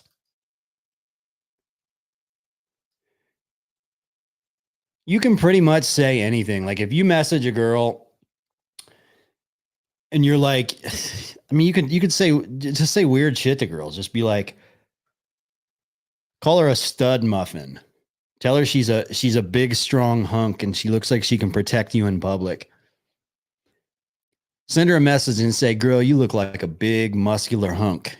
You look like you could protect me in public. The real question is, would you defend me if we were in trouble? Just see what she says. Just find out what she says. I bet you get better results than the pilot. and your value is completely reduced and contrived to how you look and what your status is, what your occupation / job is. So sure, firefighters, lawyers, pilots, they're going to dominate on there. But what if you aren't any of those? What if you're just a student? What if you are a plumber? You could be balling. You could have 4 properties and $1 bazillion. But dude, you fix toilets. Women don't care. And then the next is your photos. Are there guys and girls in the photos? Does it look like it's fun? Is there a perfect photo of you holding a surfboard or working out, but casually, not like a mirror selfie? I mean, the third factor is a lot better because you can play with it. Yeah, just send them messages like, damn, girl, you look like the Incredible Hulk. Damn, you're buff. You're a buff stud, girl. If you do have a fun social circle, if there's a photo of you performing on stage in front of a crowd of people doing stand-up, they're going to know you're a funny guy. But again, these are the 3 main things that women see on there. They don't see the body language, the tonality. They don't know your voice. They don't know how tall you are, how you make them feel. They don't know any of that stuff. Or maybe, just maybe, on apps that it does show your height, in real life, they would be perfectly fine with you. But since they have the option to only date guys a certain height, they could simply filter you out and they don't even know you exist. That's such a losing battle to play. So here's some more statistics, guys. Only 14% of men are 6 feet or taller. Less than 4% of men are 6'2" or taller. And then you get even smaller as you go up and up and up. If you're not 6 feet tall, you probably feel, oh, I guess there's something wrong with me. I'm not tall enough for them. Only 14% of men are 6 feet or taller. And here's where it gets even worse, guys. All you 5'10" and 5'11" guys, you're just lying about your height. So you meet the bare requirement for these superficial thoughts on dating apps. And then you screw over everybody else because now guys are like, oh, I'm not tall enough, even though everybody. That's kind of funny. I bet you that's true. Online is lying about how tall they are. What am I going to do? If I went on a dating app, would I put 6'4"? Is it 2 inches I add? Is it 3 inches? When are we going to stop playing this game? This is what causes inflation. This is what leads economies to recessions too. All right, guys. So now let me tell you who Tinder. This is what leads economies to recessions. All right. Yeah, we'll be back after a quick message from our sponsors. Master, the ears. Where we go? Could be more disgusting.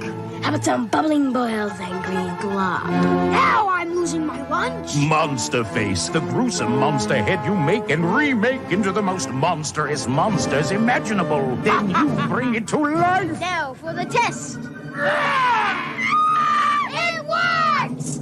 Monster face comes with everything shown here.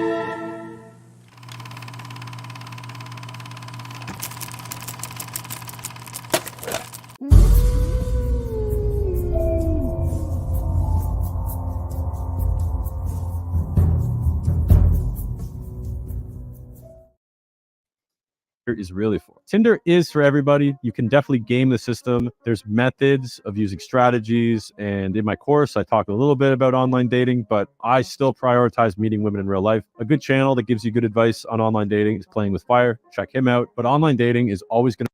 Shout out to Playing with Fire. Are they friends? They must be. YouTubers usually hate each other. So if they shout each other out, they must be friends. Favor really attractive guys. And second, besides physically attractive guys, it's going to favor dudes who pay. Guys who get a higher swipe percentage, more matches, and get thrown to the top of the stack because they keep paying for boost over and over again. On top of that, obviously getting in good physical shape, getting amazing photos taken, maybe a cheeky bio. But realistically, guys, Chads are going to dominate on there. The same Chads that won't dominate in real life. So how to know if Tinder is really for you? I say that 99% of the time, you'd be better off meeting women in real life. But if you are naturally a pretty good looking guy, relatively photogenic, and you have a successful business, so let's say you're an entrepreneur or you get paid over 100, 150K a year, you have a fun lifestyle where you get to travel, you have friends that take cool photos of you, you're going to have a really sick profile. And on top of that, since you're going to be going to frequent places where you're only there for a couple days, there's also going to be women that are also only there for a couple days. So think like Cuba, Mexico, Spain, Las Vegas, that kind of thing. Every girl is going to be going on dating apps just looking for a one-night stand. So yeah, if you're able to have the money to go to these places, you're going to be in a spot where everybody wants the same thing. So that's going to help you. So first, if you travel a lot. Two, if you have enough money that you can pay for all of the premium and all the boosts and all that stuff, you're going to get thrown to the top of the stack. Three, you can afford really high quality photos. You can have photos of you in cool spots, like you're on a boat or you're on top of a waterfall, shirtless, perfect angle. Like you can pay for all this stuff. And the last thing is if you're in really good physical shape. I'm talking six-pack, ripped, perfect lighting, but it's not a mirror selfie. It's like you climbing something outdoors that perfectly flexes all your muscles. Like there's ways that you can kind of game the system there, guys. But these are the dudes that are going to benefit the most from it. Because if you are one of the 99% of guys that isn't successful on online dating apps, the real reason is you're too lazy to leave your house. You don't want to meet women in real life, which I get. We're all introverted. We're shy. Who's to say you... He bleeps out curse words. What type of audience are you trying to reach, dude? How many views does he have? 74,000 views on this video, and the 211,000 subscribers. Damn it, son. You can't meet your partner online. Why would you want a girl that's been on online dating in the first place, though? Come on. How many other dudes has she met up with on there? Is that really what you want? The damaging thing here is that... Oh, whatever. Oh, why would you even want to date a girl that goes to the gym? You know how many fucking Giga Chads she's fucked at the gym? Why would you want to even date a girl that's been to college? You know how many people she fucked in college? Why would you even want to date a girl that's a hooker? Do you know how many men she fucked as a hooker? Aren't they all? Like in this day and age, doesn't really fucking matter. I mean, aside from Adriana Flowers, let's be honest. Most women are fucking like jackrabbits. And they've been with every type of man out there. So whatever you're thinking in your head, well, hopefully she's never been with that guy. That guy probably fucked her in the ass. Let's be honest. The more you hate the guy, the more likely she was to fuck him. That's just the harsh reality. That dude you fucking hate, he's so cocky. He's such an asshole. He fucked her in the ass, and she sucked on it afterwards. And you love her. Yeah, you kiss that mouth. One, you guys are getting addicted to it. You're checking your phone multiple times a day. Tinder may as well be social media, right? As soon as you get a little notification, oh, somebody looked at your profile. Oh, somebody sent a message. Oh, you got a new match. You're going to check that 50, 60 times a day, which is going to take away from all the other decision-making you're going to do throughout the day, which leads to you not having time to go to the gym or not having time to work on your business or just constantly, frantically checking your phone like the little addict you are. And this is like social media on steroids because not only is it bright images, colors, looking at new people, the novelty of seeing new photos, but it's attractive women. And we are lizards. We want to have sex as much as possible. So Tinder and dating apps, they're playing on. We are lizards. We want to have sex as much as possible because we are lizards.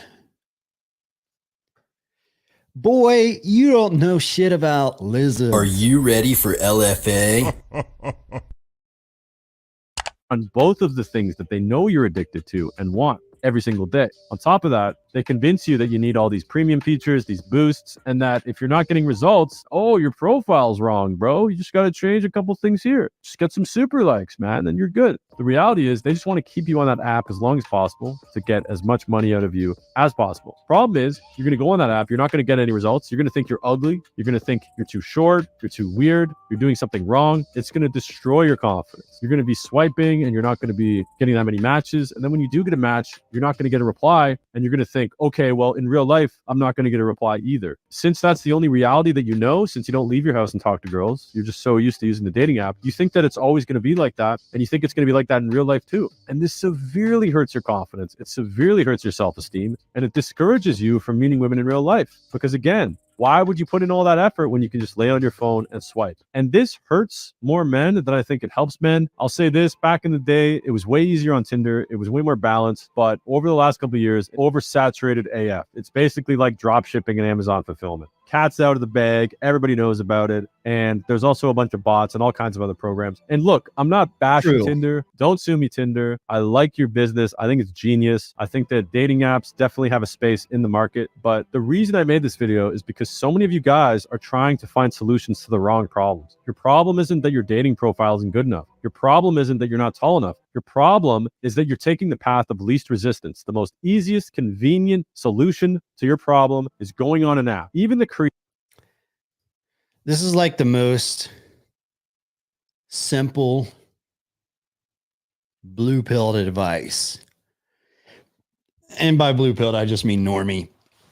You know, like this is like normies that need the manosphere. Like this is the type of guy that really needs to watch manosphere content. Go down a rabbit hole of Rollo Tomasi, then go down a rabbit hole of the Game Kings, Mr. Lucario and Steve the Dean. Watch some alpha male strategies. Subscribe to LFA. And, you know, go down this rabbit hole and just learn all these different things. Don't obsess about a specific content creator, but learn some things. Because what this guy's talking about here is like this basic, like entry level, meaningless shit. It's like, yeah, come on. Creators of this app would recommend that you leave the house and talk to women in real life, that you level up your physique, your status, your social skills, your ability to travel, because you set up your lifestyle where you have a... What you need to do is get one of those penis pumps and pump your penis up a little bit and make it big enough to where you're confident enough to go out and talk to girls. Business, or you get paid a high salary where you have a lot of time off. These are all the things you really should be working on. But just like you go on video games, just like you go on social media, penis size is everything. Everything. You go on dating apps too. So don't be like 99% of guys. You need to learn how to meet women in real life. Obviously, I'm not perfect, and I'm sure some of you disagree. If you do, feel free to leave me a comment in the comment section below. In our Discord, we actually have a Tinder and dating apps section where guys post their photos and they post like conversations they're having with girls on there. It's not impossible, guys. I'm just saying it's not meant for most of you. And I know that there's some exceptions. I know there's some dweebs that dominate on Tinder because they have some kind of sick profile. Shout out to you guys. But most of you aren't that crafty. Most of you aren't that smart. Most of you don't have enough impulse control to even try these kind of things or get a course that teaches you how to do this kind of thing. And that's the problem. Just like over 90% of guys don't like their job. Just like over 90% of guys work for somebody else because they don't have a business. Just like 90% of guys are bored on a daily basis. Over 90% of guys are not meant to be on dating apps. Boom. All right, guys. I'll see you in the Discord. Next video to watch after this is going to appear on the screen. Peace. If you need better and faster dating results, you can apply for a one-on-one call with me by clicking. Oh, he's a dating coach. I didn't know that.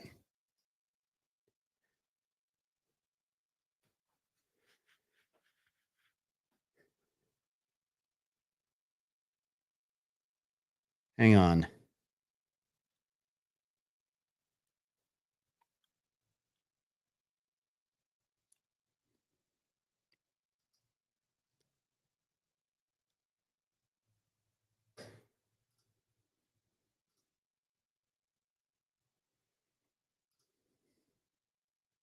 What happened here? Do we?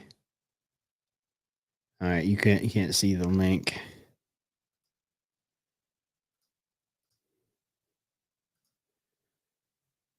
Screw it. We don't need to pull up all that shit.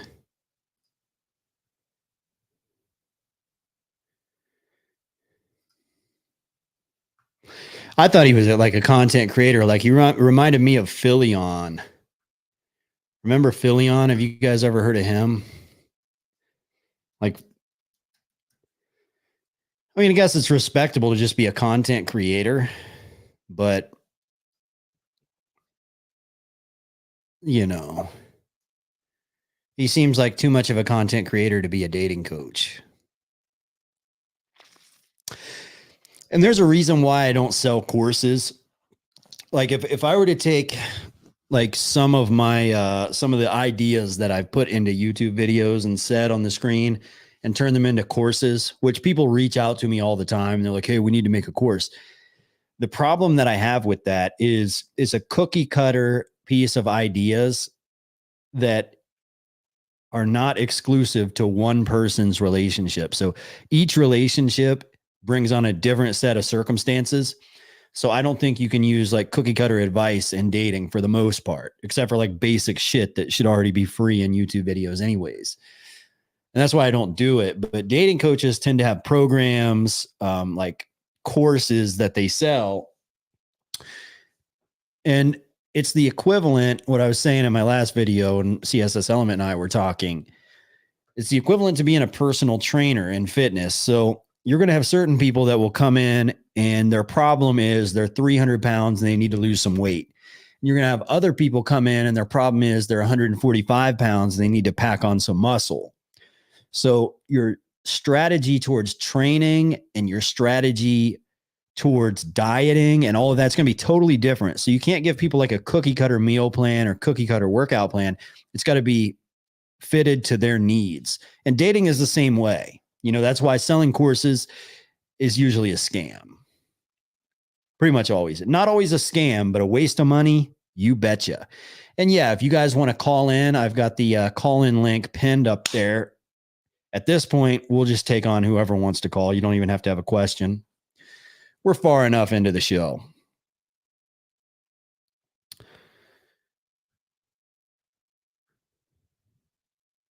You may call in.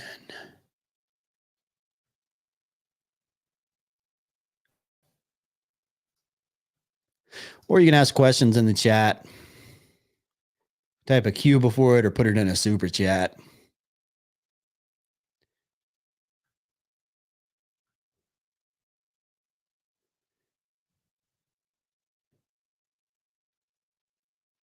Manual booklet, which no one reads.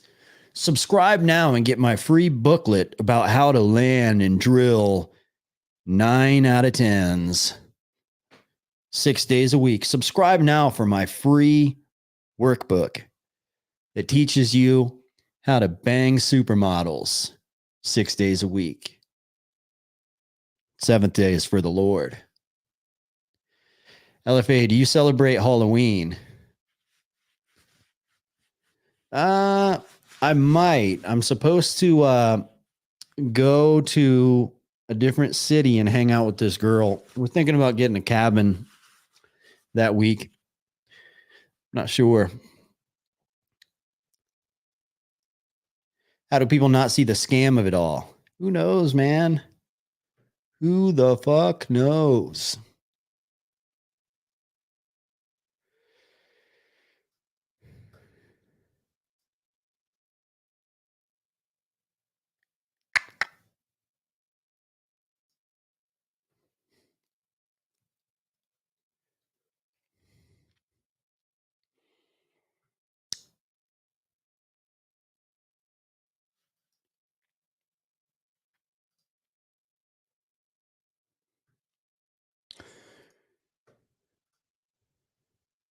$1,000, please. And for $1,000,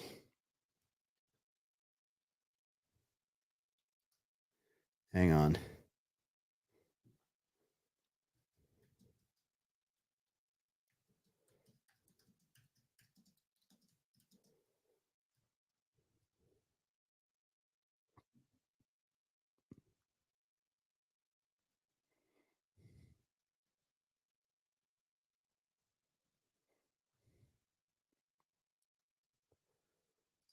Whoops.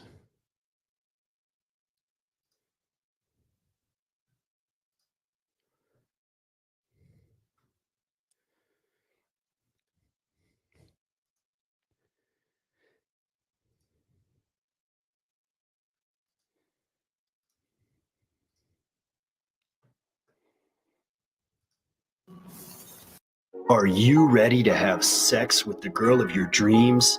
Sign up for an LFA bootcamp today. First 10,000 attendees will receive free bonus access to the hottest new revolutionary pickup techniques, custom made for each individual. You say it like this and you do it like that and you get the girl. And if that's not enough, first 5,000 attendees will receive my free ebook on how to moan like a real alpha male during sex. Oh.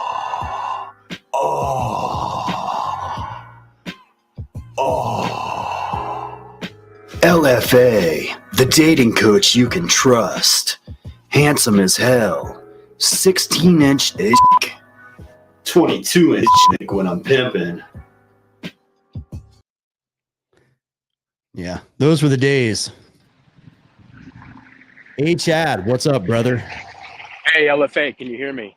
Yes, sir. All right, cool. Hey, this is my first time calling in. Very first thing I just want to say, I really appreciate your content. I think you're awesome and unique. I like your show. Just wanted to say that. Appreciate it. Okay. Yeah. Okay. So I think there's a couple things that I want to say that I've wanted to say for a while, but since we're on the topic of the dating apps, just one thing that I think that ought to be touched on is how easy it is actually to get banned on the dating apps if you say risky things. Because I completely agree with you.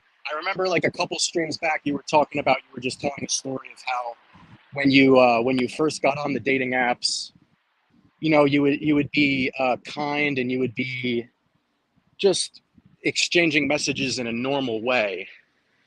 But then once you started to take risks and you started to escalate the conversation in like a sexual way, like right off the bat, that was when you started to really get results. And my experience is exactly the same. I completely agree. The issue that I've run into is there's only so many times you can do that, because either you have very sensitive women who will like report you, or maybe no one's reporting you, but the apps are kind of picking up on that like sexually devious behavior, and then they ban you. So I just wanted to just bring that topic up, and I'll just pause there. Do you think the app picks up on that behavior? It's hard to say. I think you have to get reported. And like if you get reported, you may not necessarily get kicked off. Like I don't think they would kick somebody off for trying to get a blowjob. But if it's like super risky, like I don't know, like if you were to say something that would be like highly offensive, like for example, let's say a girl had 4 kids, and one of her kids looked white, one of her kids looked black, one of her kids looked Asian, and one of her kids looked Hispanic or something. And you were to send a message like, holy shit, you got 4 different babies' daddies. Then that would be like offensive. Yeah, now you're like deliberately pissing her off. Yeah, and you would probably get kicked off.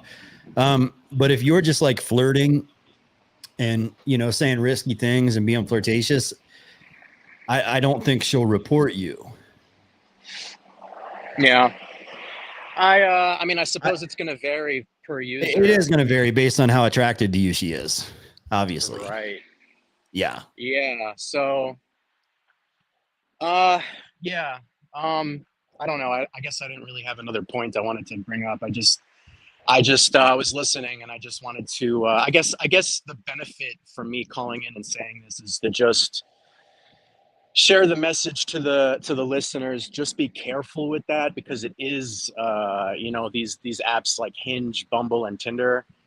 Once you get banned on them, it can be really hard to get back on the dating apps, which for me, I'll just tell you personally, for me, that's kind of a reason why I just completely stopped using them, because I found myself kind of banging my head against the wall trying to get back on the apps.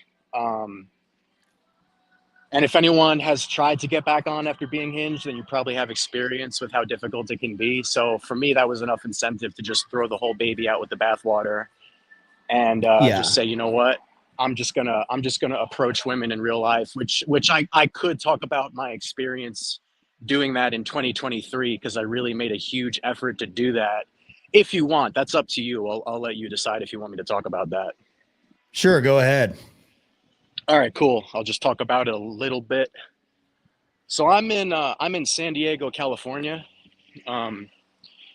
which, in my opinion, if you're a man that's in your late 20s, early 30s, I mean, this is a fantastic city to work on the muscle that is talking to young women, young meaning just young adult, of course. This is like a great, gym to work on that muscle. I'm the kind of guy that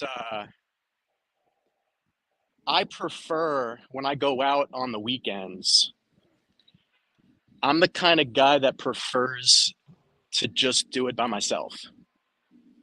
Because what I've experienced is, if I go out with a group of friends, they will kind of sometimes get in my way, actually. Like, I don't know if you can relate to that, but, or, I don't really enjoy, like, it's fun to go out with friends, but when it comes to, like, if you have a goal of, you specifically want to go out so that you can practice talking to women, or, exchanging numbers, or like asking women out on dates. If you want to go out on a Saturday night and try to do that, it's cool to have a group of buddies for the social validation, but they can kind of like, it can become competitive, I guess. But anyway, so what I'll do, here's one thing I'll do. I'll go into a room, I'll go into a bar, and I'll find the woman that I'm most attracted to. And I'll take my time, but eventually what I'll do is I'll go for a fist bump. By the way, let me just talk about that. So a fist bump, I think, is a great litmus test to see how open she is or how closed she is, or just to test her general attraction to you. Because if you go for a fist bump, go Don't you ahead. think a handshake would be better? So how I feel about the handshake, what I think about the handshake, you could. I think handshakes are a little formal. You know, they're fist bumps are less committal. Yeah, well, but that's the thing. Yeah, that's why I like it to be more committal, because you get to shake her hand and it's kind of like more of a dominant presence, whereas a fist bump is kind of like a passive presence. I'll tell you what. It's I'll try it out. When you shake somebody's hand and look them dead in the eye and you say, "Nice to meet you. I'm so-and-so. What's your name?" Just something that simple. Or, you could just be natural about it. Like, I don't think we've ever met before.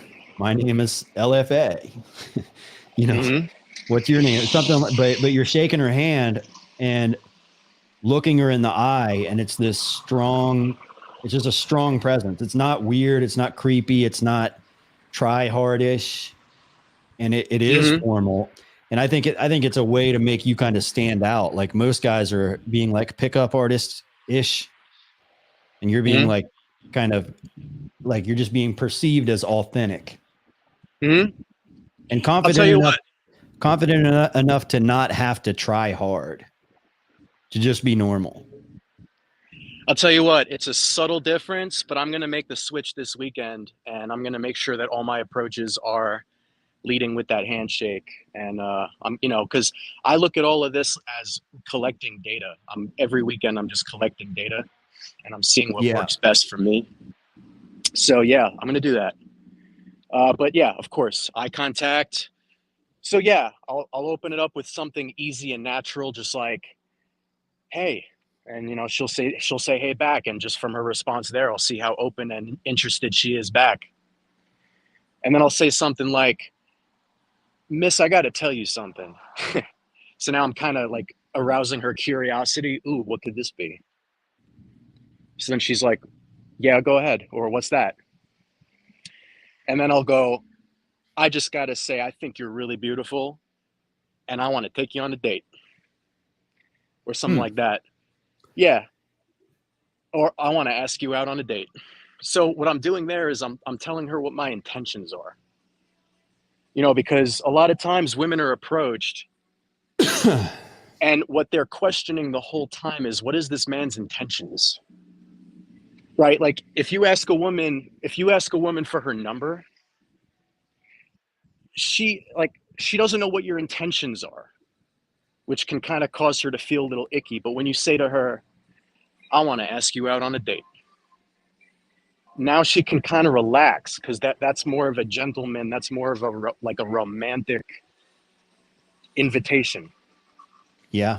Anyway, I've been doing this all of 2023. I really started to do this, go out and just get right to the point.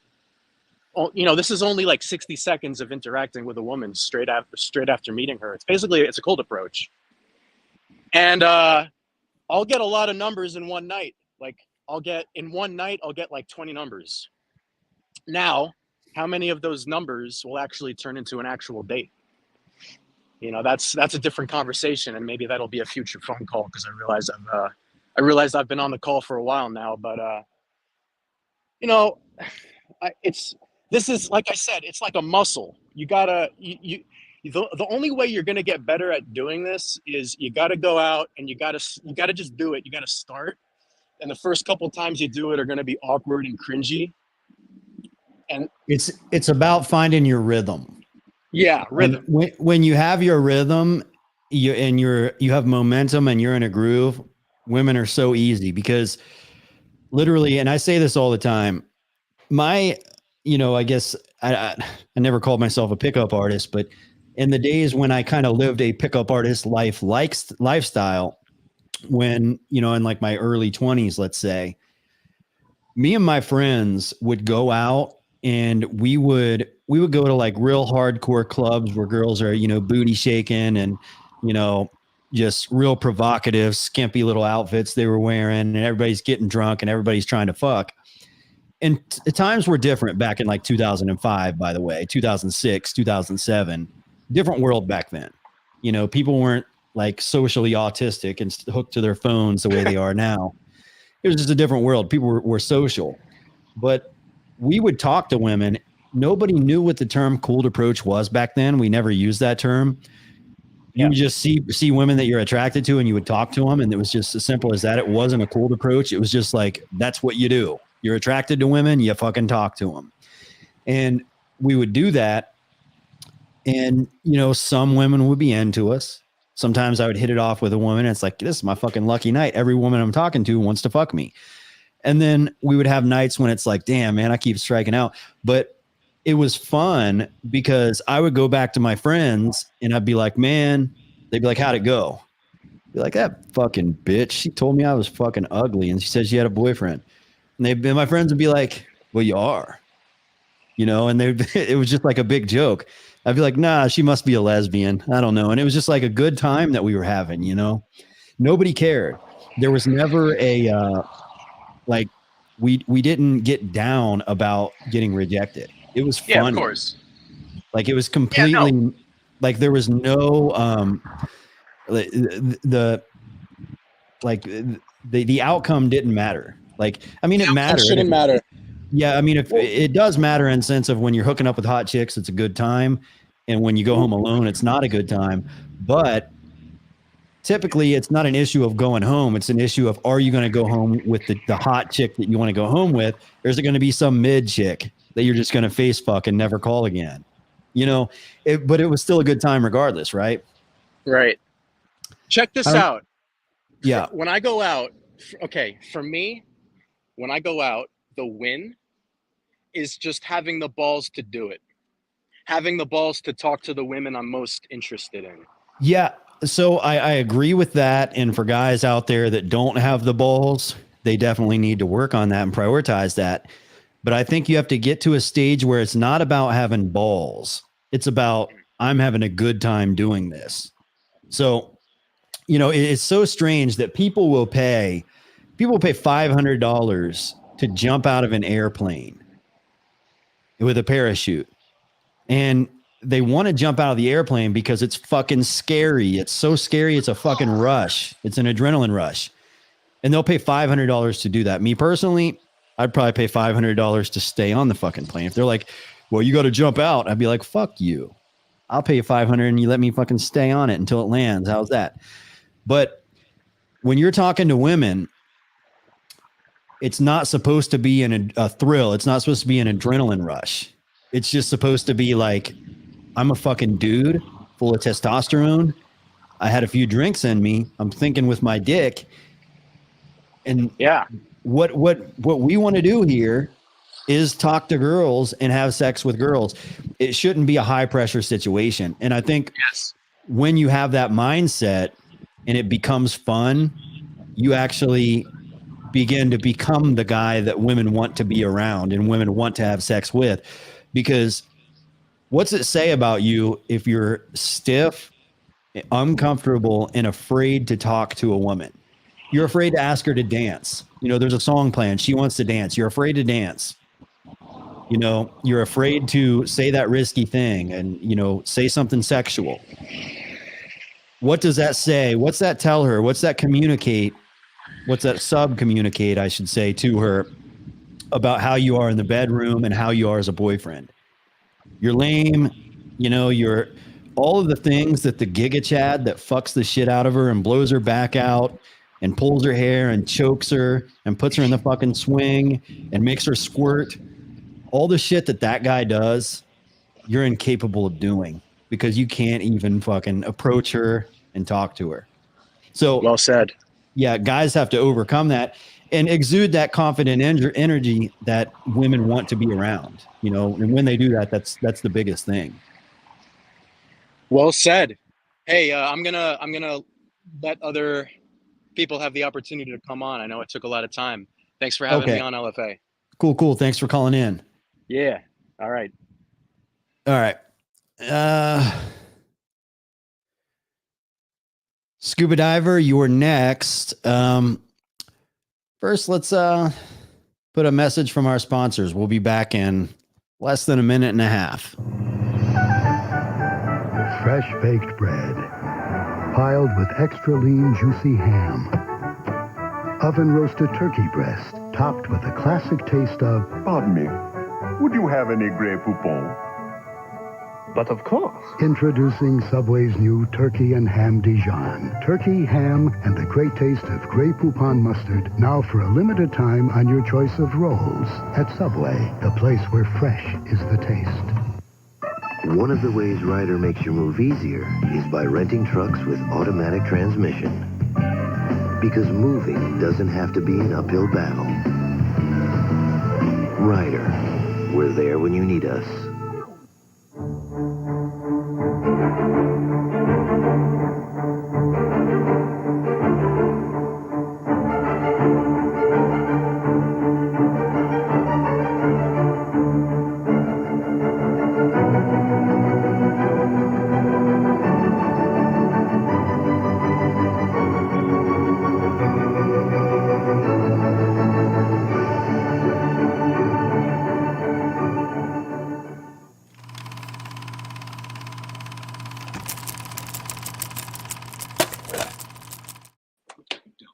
All right, scuba diver, you're live. Hell yeah. What's up, brother? So I've been I just had a quick question. Okay. So if you've been in a relationship with a girl for over half a year, but you don't see it going very well in the long run, but you feel like you and her are like soulmates and like it's meant to be, but at the same time it's a complicated situation. What's your best advice on what to do in this situation? It's kind of, I know it's a weird question, but if you're really happy with her, but at the same time, you know you guys aren't right for each other in the long run. Well, what do you, you've been dating a, hold on. So you've been dating a girl for 6 months and it's going okay, but you think that the two of you aren't right for each other in the long run. What makes you think that? Just the way things have been and just the way our lives are. We don't. How old are you? What's the word? How old are you? 23. How old is she? 23.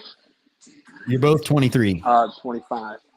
You're 25 and she's 23. 25. You're 23 and she's 25? Yep. Okay, that's why. You know, most guys don't want to be with an older chick. Most guys want to be with a younger chick. If you're 23, you probably want to be with a girl that's like just turned 18. That'd be perfect. Fresh out of high school. Yeah. True. I don't know if I like, you see, I don't know if I'd like a super young one like that. I like the fact that she's a little older. I think that's going to change, man. Interesting. I think that's the suspicion. What would your advice be for me to end it? How do I end it on a good note? That's my question. I guess. Well, look, there's no way to end a relationship on a good note. It's always a bad note when one person wants to end the relationship and the other person wants it to go on. So the best thing that you can do is if you actually want to break up with her and you know that's what you want, you're sure you don't want to be with her. You know, you just have to tell her it's over. You know, just let her know, hey, not feeling it. I just want to end this and then end it. Right. You know, don't be soft about it. Don't like just try to be friends afterwards. That's the abusive thing. When you stay friends with somebody after you break up with them, you're psychologically, you're emotionally abusing them because every day they have to see you and they wish they were with you. And women do this to men all the time and friend zone them and shit like that. So, you know, it's kind of abusive if you keep her around and you're like nice to her afterwards. You want to totally cut her off and stay away from her, because that's what adults do when they break up. They just quit talking. Right. So now, what if there's situations where I know there's people that break up and they stay friends after years of knowing each other, you know? How does that work? well, I mean, How that's do not a I healthy become way of doing that things. person? Okay, if you were in love with a girl and she came to you and she said, Mr. Scuba Diver, I don't want to be in a relationship with you anymore, but we can still be friends. How would you feel when you're hanging around her and you think of the times when you used to fuck her? Oh, You know, man. when you used to Yeah. grab her by the hips, and push yourself deeper Right. inside. You used to pull on her hair and choke her neck and whisper things in her ear. And now you know she likes to have sex at least 3 or 4 times a month minimum. And you haven't had sex with her in 6 months. You know she's fucking somebody else. How do you feel about that? Yeah. So, you know, people can still be friends after they break up, but it's not a healthy way to live. Like, you don't want to be around a girl that you love and know she's fucking somebody else. Now, and a girl doesn't want to be around a guy she loves and know he's fucking somebody else, because that's what's going to happen. Now, what if both of you have moved on? If both of you what? Have moved on from each other. Then why would you waste time? What's that? Why would you waste each other's time? Just like, you know, like, I don't know. I'm just never been in this situation that I'm in. You know? Okay, so imagine you meet somebody else, right? Right. And now somebody else has to deal with the fact that you still hang around your ex. How's somebody else going to feel about that? How would you feel if you were dating a girl and she still hung out with her ex? Right. Yeah, I know.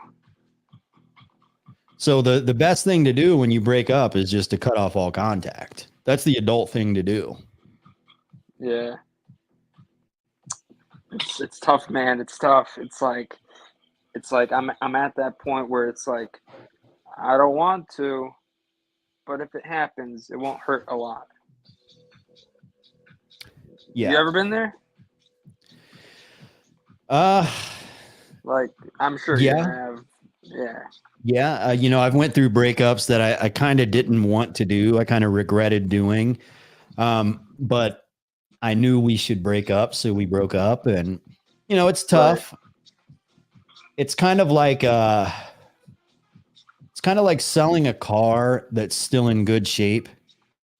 Yeah. You know, like let's say you have a really nice truck, a really nice car, and it's still in really good shape. It's still running well, and you have it paid off, and it's like everything is good about this car. It's nice having it, and it's just not for you. You're shopping for a new car, and you're like, should I trade my old car in, or should I just keep it in the garage as a backup because it's a good car, or should I trade it in and get the money out of it when I'm, you know, I don't know, like financially it might make sense, but it's something that's like, if you do it, you're going to have that regret. You're going to be like, man, I should have kept that car. That car was good to me. You know, it was like a family member to me. It was a good car. Right. And, you know, that's what ending a relationship that's still on good terms would be like too, right? So I think you have to question yourself, like, why do you really want to end it? Like, I'm not sure why you want to end it. It seems like things are going pretty well. I don't know. it's a lot deeper than I've made it seem. What's I happened? don't. What makes it I don't deeper? really want to. I don't really want to get into that right now. I Oh, apologize. come on, LFA. man. Come on. This is I know. LFA Live, brother. Oh, it gets real juicy, brother. Trust me, it gets juicy. Let's hear it. Oh fuck. You know, I'll tell you this. I'll tell you this. If you do this again, if you do one of these again, I'll hop back on and I'll tell it all. But I won't do it this time because there's people around me that could come into my room that I'm in, and I'd rather not have them come into me saying things personal, some of the things I would say on here to all of you, you know. I don't know. I'd just rather save it. Hey, call me weak. Oh man, everyone's roasting me. Oh fuck. Alfeo, what do I do? Help me out here. All right. Basically, there's just too much negatives. She has health issues. She her family has health issues. It's a lot of baggage. Mental or physical? Both. What are the mental issues? I don't even know if you consider it mental or physical, but it's she gets very bad seizures. Oh, I mean, I feel terrible about saying it, but that's very bad, and it's been bad, and it's always tough with it, and I do my best, but that's tough. And her mother's got health issues, and that's tough on the family and everything, and her dad's drinking lots of alcohol, and that's not easy, and you know, it's a whole lot of stuff, and it's like I love her to death and everything, but we argue a lot, and I don't know if it's worth sticking with her for the long run. Like, I don't know if I just have a feeling deep in me that we were meant to meet, but we're not meant to stay. I don't know. But at the same time, like, I have like contradicting thoughts telling me the opposite, telling me that this is how it's supposed to be, and that if I write it out, it'll be the way it was meant to be. Like, I don't know. Yeah. Yeah. Well, look, man, you got to do what's best for you in the long run. And, you know, you're 23. Where do you see this? Look, if you love the girl and you want to be with her and you are willing to deal with that, the fact that she has the seizures and stuff, then so be it. Like, you know, do what you got to do. But if it's something you're just not really willing to deal with, then, you know, you shouldn't stress about leaving with her or leaving her. You got to go. Right. All right. I'll be back again, Alpha. I appreciate it. All right, cool. Appreciate it. Peace out. See ya. That's kind of sad. I know. I'd probably stay with her, to be honest with you. But if you feel like it's good to go, then go. Yeah, I don't know. I'll give it a few more months. I'll see where it goes. All right, buddy. I'll give you an update. All right. All right. Have a good one. Okay, peace out. Peace. Well, that does kind of suck. All right, Stuart, you're live. Stuart, you're live on the LFA show. Hey, LFA, you hear me? Yes, sir. All right, yeah, I was in the chat earlier. I was the one talking about the girl that said she was worried things were going to go too fast, and like how I should go about like waiting and things like that. But I guess to start it off, my question for you would be, my situation kind of seems similar to when you talked about like women are like cats, and there's some that are like stray cats, that might have some history and like nervous about moving forward and things. So it seems like that might be the kind of situation. So she recently got out of a relationship, and she said that she was worried things would be going too quickly after the relationship, because it was like a week ago, maybe less than a week. But so I'm kind of getting the vibes of that like stray cat thing, like you said, where she kind of makes moves or signals and things like that. Obvious signals, like asks to hang out and like wants to obviously do things with me, but then kind of seems to maybe pull back a little bit and stuff. So I know there's probably a lot more details that you might need to sort of assess that, but I guess it's kind of how it's feeling for now. I'm not sure. She's 18, I'm 22, so that's kind of where it's at right now. So she's hesitant to be with you? Well, okay, so the whole story, I don't know how much time you got, but I'll summarize it pretty quickly. But we work together, and we've known each other for probably almost like 5-6 months now.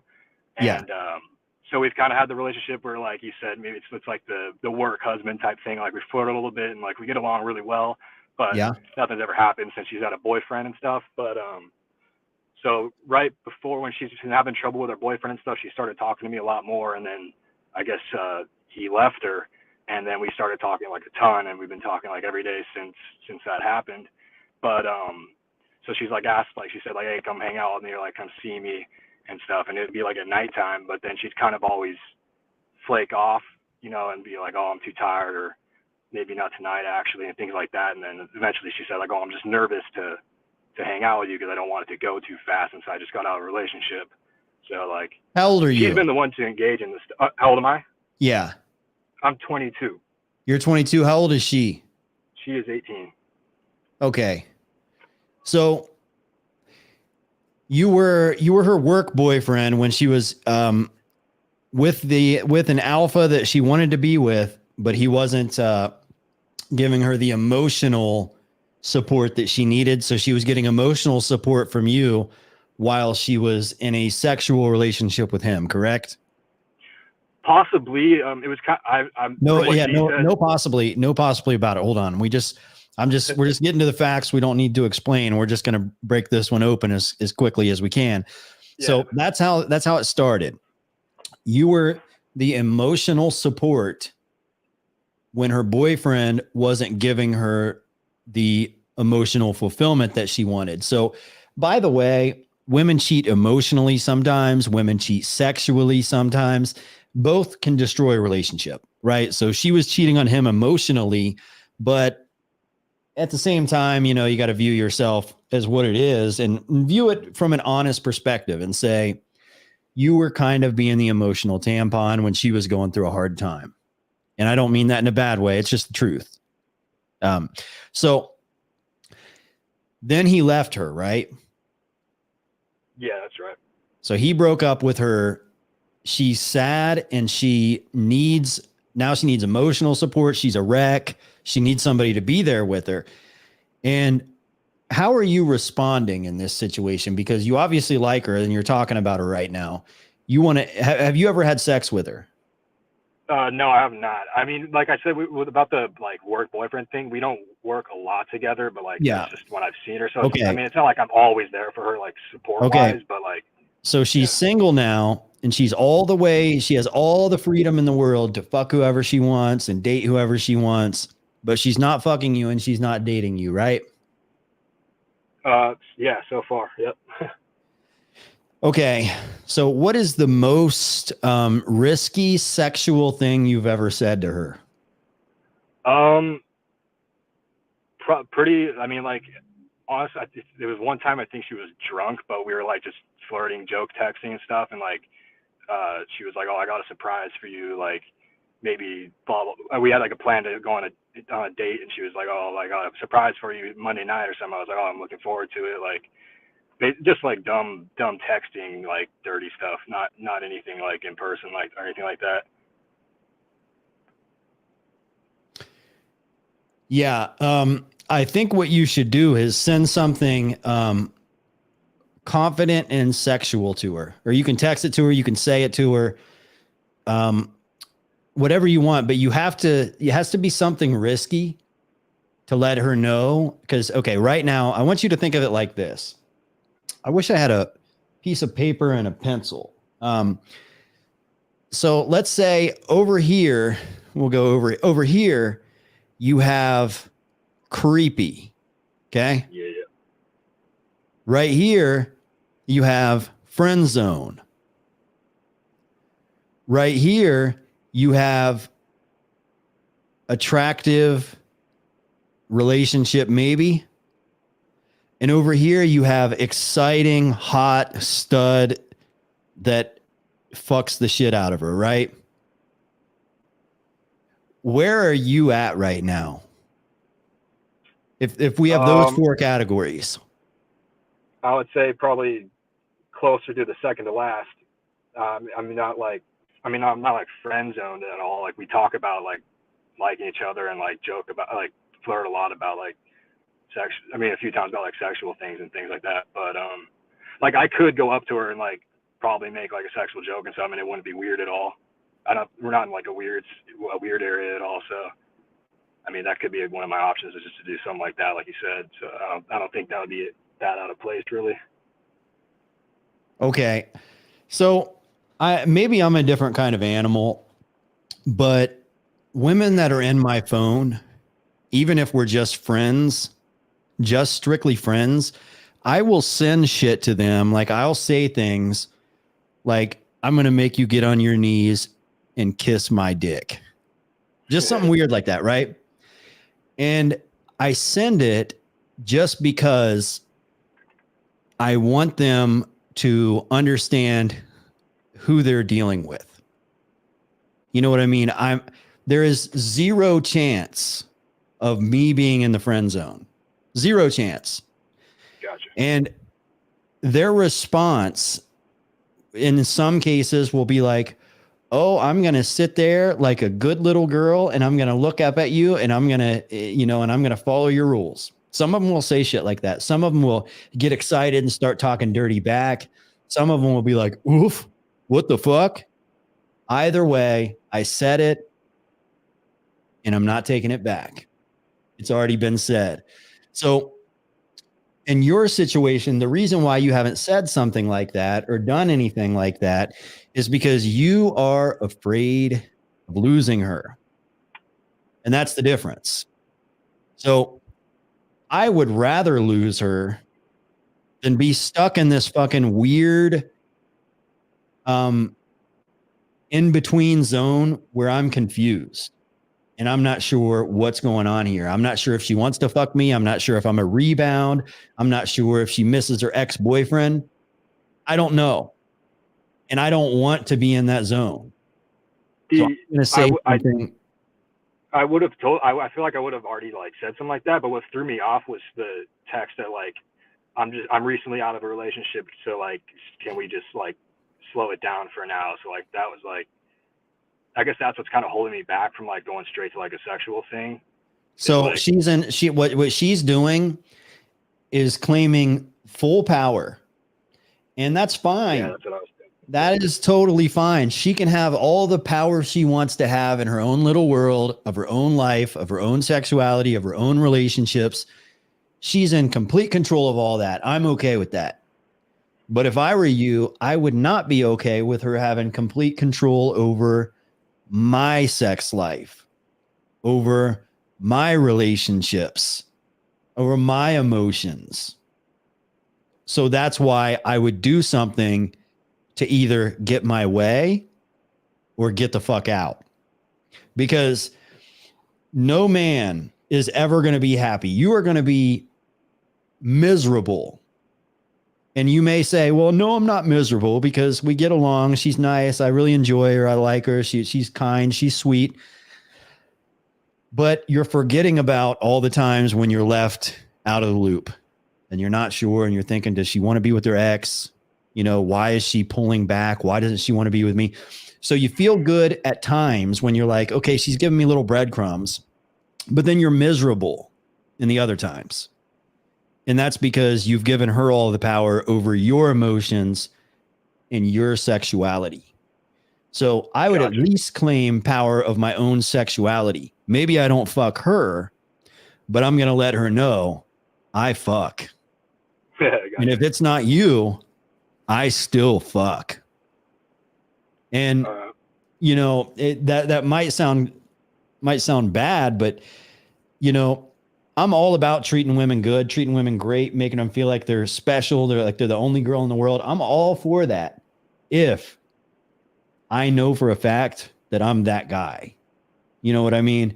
But if I'm out of the loop and I don't know if I'm that guy, and I think some other guy is that guy, well, we've got a problem. And I'm not going to sit here and just let it happen. You know, I'm either going to become that guy or I'm getting the fuck out. Only two options. Gotcha. So kind of connecting it back to that like stray cat analogy, like you said, I can't remember which video it was exactly, but you said like it just depends on how like patient you are to deal with someone like that. Yeah. I mean, obviously, maybe it's not that situation at all. Maybe it's completely different. But so in this case, would I just like, as far as the walking away or whatever, would I like go for the sexual thing, and then if it doesn't work, then you walk away, or like wait to do the stray cat analogy is with a girl who is intimidated by you or hesitant. In your situation, this girl was not intimidated or hesitant when she was with the ex alpha that was blowing her back out. She wasn't, and he still dumped her. You know, so here's the thing. What should matter the most to you is your position. Not her position, not her feelings, not who she loves, not does she think about her ex. You shouldn't be thinking about her ex. Is he still contacting her? Is he still blowing her back out once a week behind my back? That doesn't matter. What matters is that you have control over your sexuality and your dating life. And if she wants to be a part of that, great. If she doesn't, you move on. You know, but you can't stay in this in-between zone. Yeah, the waiting's no good. Yeah. Yeah, that's what I was thinking. All right. All right, my last thing, I guess, for that, then you said, like, it doesn't matter if it's a text or in person. Like, I mean, is there any benefit to, like, saying something in person versus sending a text? Like, I don't know if you think it makes a difference that much at all. Do you think so? Can I say something? Well, here's the thing. If you're having let's say you're having a conversation, right? And it's getting to a point where you're like teasing or you're in a disagreement, like a joking disagreement about something. You can say things just to make sure you're not in the friend zone. Be like, just say things like, yeah, I'm going to grab you and fuck your throat. Seriously. Yeah. Like, I know that sounds kind of odd. I'll put it like this. When I was working my first sales job, I had a boss, the manager of this company that we worked at. His name was Roy. Real sleazy, but cool guy. Had a jerry curl. He was like 6'3". I don't know. He was like one of those just real cool, sleazy, like record executive swagger kind of guys. And he hired me, and I knew he was cool when he hired me because he's like, what? He's like, what do you know about sales? I was like, well, people coming in here, they want to buy shit. All I got to do is give it to them. And he was like, I think that might work. And he hired me. Okay. And one time he pulls me in the office. And when I get in there, one of his female supervisors was in there with him. And he's like, and I knock on the door. He's like, who is it? I say, it's me. And he's like, okay, come in. And I come in, and he grabs this lady by the hair and smacks her on the ass. And this was totally inappropriate for work. But he's like, you better fucking get the job done. And smacks her on the ass and pushes her out of the office. And he looks at me and he says, sometimes you got to grab a bitch by the hair. And I was thinking, and by the way, to the audience out there, don't do that. You'll get fired from your job probably.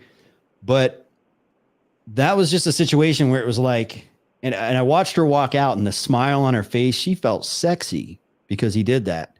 She felt important because he did that. And, you know, are you making her feel sexy? Or are you making her feel important?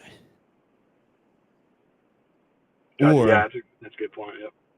what kind of masculine energy are you putting off to her? When the other guy fucked her, dumped her, broke her heart, his masculine energy was, yeah, I got that pussy, but I'm out and I'm getting more pussy somewhere else.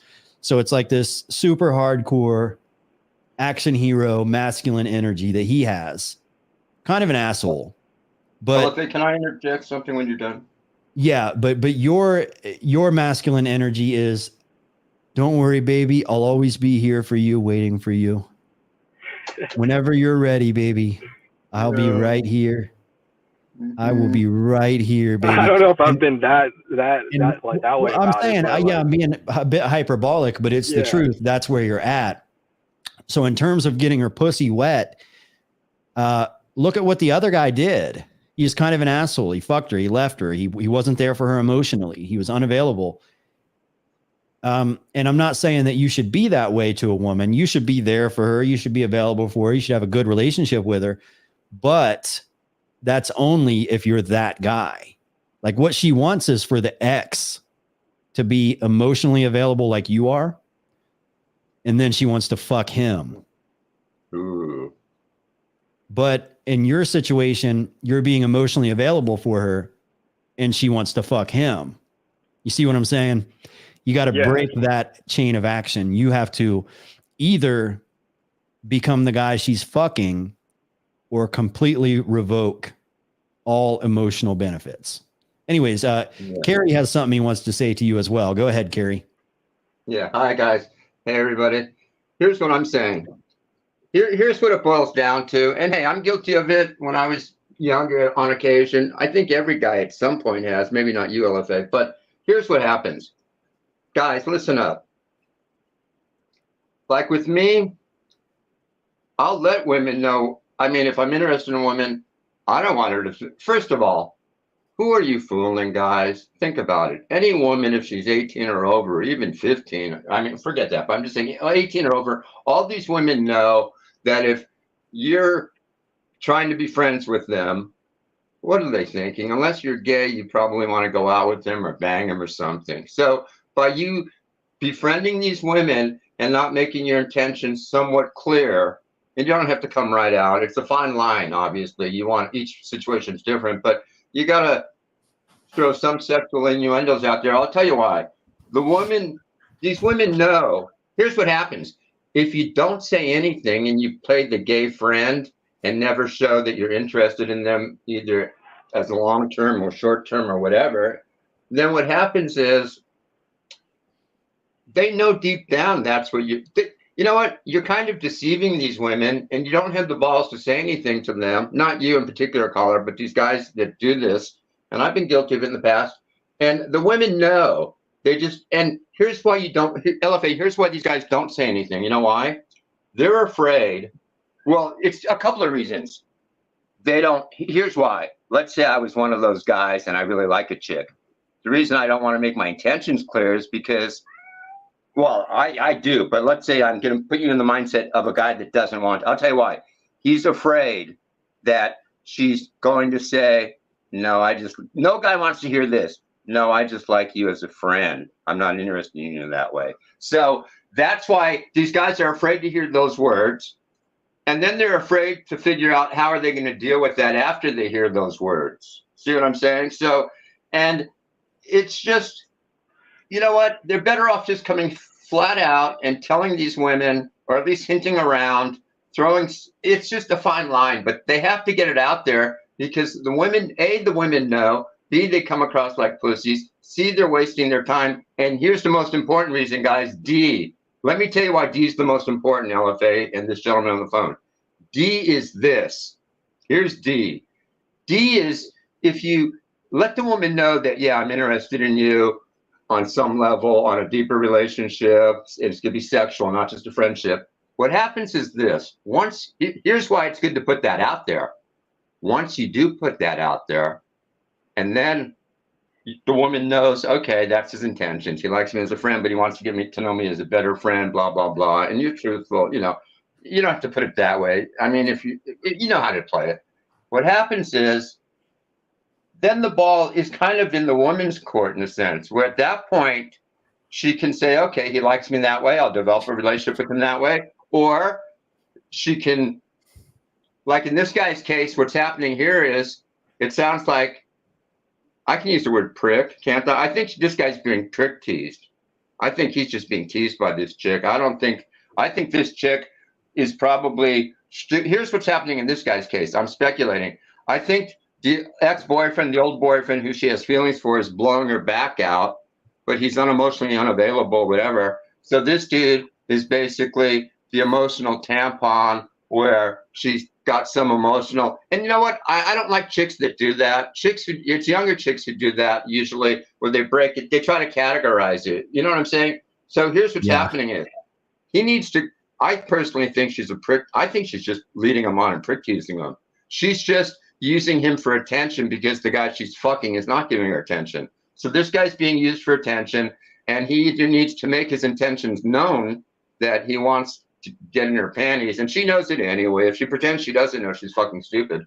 So she knows it anyway. He needs to make his intentions clear, and then she either says, okay, she's either for that or she's against it. Three things will happen at that point. She'll either say, okay, he wants to have a sexual relationship with me. She'll either, that's A. B is she doesn't want that. She won't talk to you anymore or whatever. And C is you'll find out if she's prick teasing you or not. You'll find out if she's prick teasing you, because I think that's the case here. LFA, do you think he's being teased by this chick based on what he's saying? I think he is. Yeah. Okay. Could I just add one thing? I might have missed it, but not. It's not like we're like lost in the friend zone. Like she knows I like her, and like we like each other. Like we've already gone past that, and like I said, we flirt with each other and stuff. So it's not like I'm guessing like if she likes me or like if she isn't sure if I like her. So like we definitely we've gone past that point. I guess that's why I was confused with like the whole kind of flakiness, because like I haven't been super direct about like sexual things. Like we've flirted and joked about it, but like I guess that was why I was a little bit thrown off, because like if we're already like past like the stage of like we know we like each other, then like I guess then it was like what's the okay, but let me explain, Broski. Let me explain. Is there another guy involved? Does she have a boyfriend or an ex-boyfriend that's banging her right now, or you don't know? From what I know, no, there is no other guy, because he like completely left her, like kicked her out and like all that. How long ago? About a week. Okay. See. Okay. Let me explain something. Boys and girls, listen up, everybody. Now, let me tell you, whether he kicked her out or she left him or whatever, it doesn't matter. You're dealing with just a week-old traumatic situation. So you're dealing with a young girl. She just left her boyfriend or he kicked her out, obviously. So, bro, she's not ready for a relationship with you anyway. Think about it. She's just getting out of a relationship. You want to be a rebound for her? So she wouldn't be, you know what? If I were you, I wouldn't even think about pursuing her right away.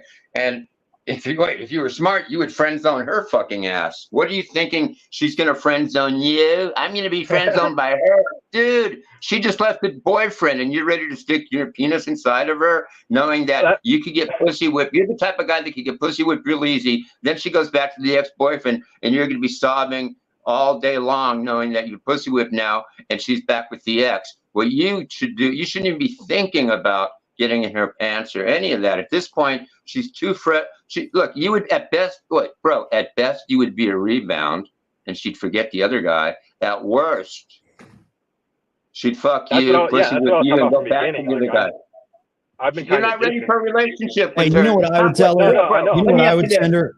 Hey, you know what text I would send her? In a relationship with a girl who just breaks up with a guy a week ago. Explain that to me logically. Hey, I wasn't expecting that. That's why I came in asking what else his opinion on it was. Stuart, you know what I would say to her? I wouldn't do this literally, but I would say it to her. I would tell her I'm going to fill her up with cum. I'm serious. Which hole, LFA? Her mouth, her vajayjay, or her rear end? No, just kidding. Well, no, because the reason why I would say that is because I would say I'm going to bend you over and I'm going to fill you up with cum. And her response, and I shit you not. Okay. I had a girl that we would text back and forth. We were just friends or whatever. I could have fucked her the first night we hung out, but I dropped her off because I had to be somewhere and she wanted me to park and come inside and I didn't do it. And we just never ended up fucking. And she kind of got a little salty about that. So I sent her some messages and I wanted to fuck. And, you know, she was playing hard to get. So that's when I said, I'm going to bend you over and I'm going to fill you up with cum. And she said, her tune changed from no, we're not fucking to, oh, whatever. You'll fill a condom up with cum. And I was like, okay.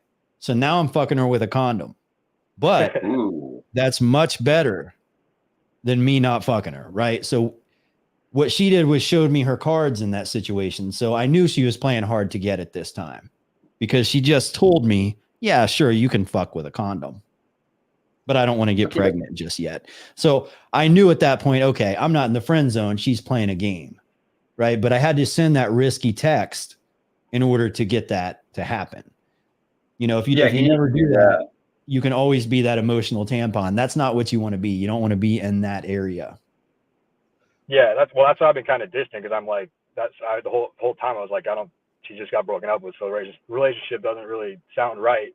So that's why I was just seeing your opinion on like as far as that type of stuff. But like, wait, here's a good text. I got a perfect text for you. Text this to her tonight. Say, I don't want to be your emotional tampon. I want to be your real tampon and insert myself deep inside of you, or some shit like that. So you guys say to just go for that, even if you think it's too soon or like she's too fresh out of the relationship or anything. Like you still say to go for it? Because I mean, like, I don't know. I wouldn't even be messing with I mean, waiting just seems like the right way to go. But like, I don't know. Well, first of all, when you're young, you'll fuck anything. But like at my age, I wouldn't even entertain the thought of being with a woman that just got out of a relationship. Can you imagine me hooking up or getting together with a woman who was living with a dude a week ago? What do I need? Bro, on the face of it, that sounds very drama oriented, right? You know, you're going to get drama. Now, first of all, let's take the drama one step further. Did she leave him or did he leave her? According to her, he left her. He left her. So at any given time, he left her. So she probably still has feelings for him. So basically, anytime he comes back to her, you run the risk that she's going to come running back. That's why you don't deal with these women that are getting out of relationships like this. I wouldn't even fuck with her because she's too new. Yeah. She was living with the dude. I could see if she said, hey, I had a friends with benefits and we stopped seeing each other. Blah. Now, you know what, broski, now you see why I wouldn't even entertain a long-term relationship with any woman that has been sleeping with a dude more than a few months before meeting me. In other words, it's just too, you know, it's drama.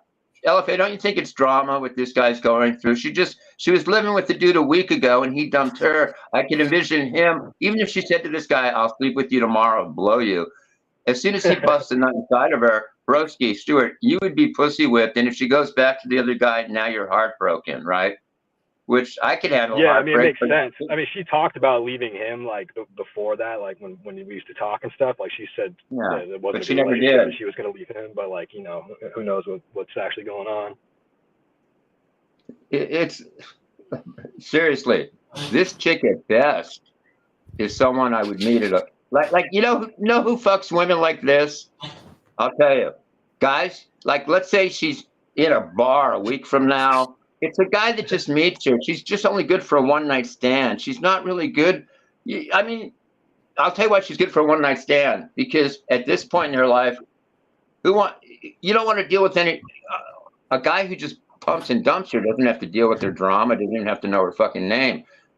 But here you are. You haven't seen her naked, and you know all the drama. See the difference, my man? You know too much already. Like, in other words, you know what? You should be thankful that you know all this information and steer clear of this chick. You should be, you know what? You're a young guy. You should be going out with chicks who don't have any baggage. You know what your problem is?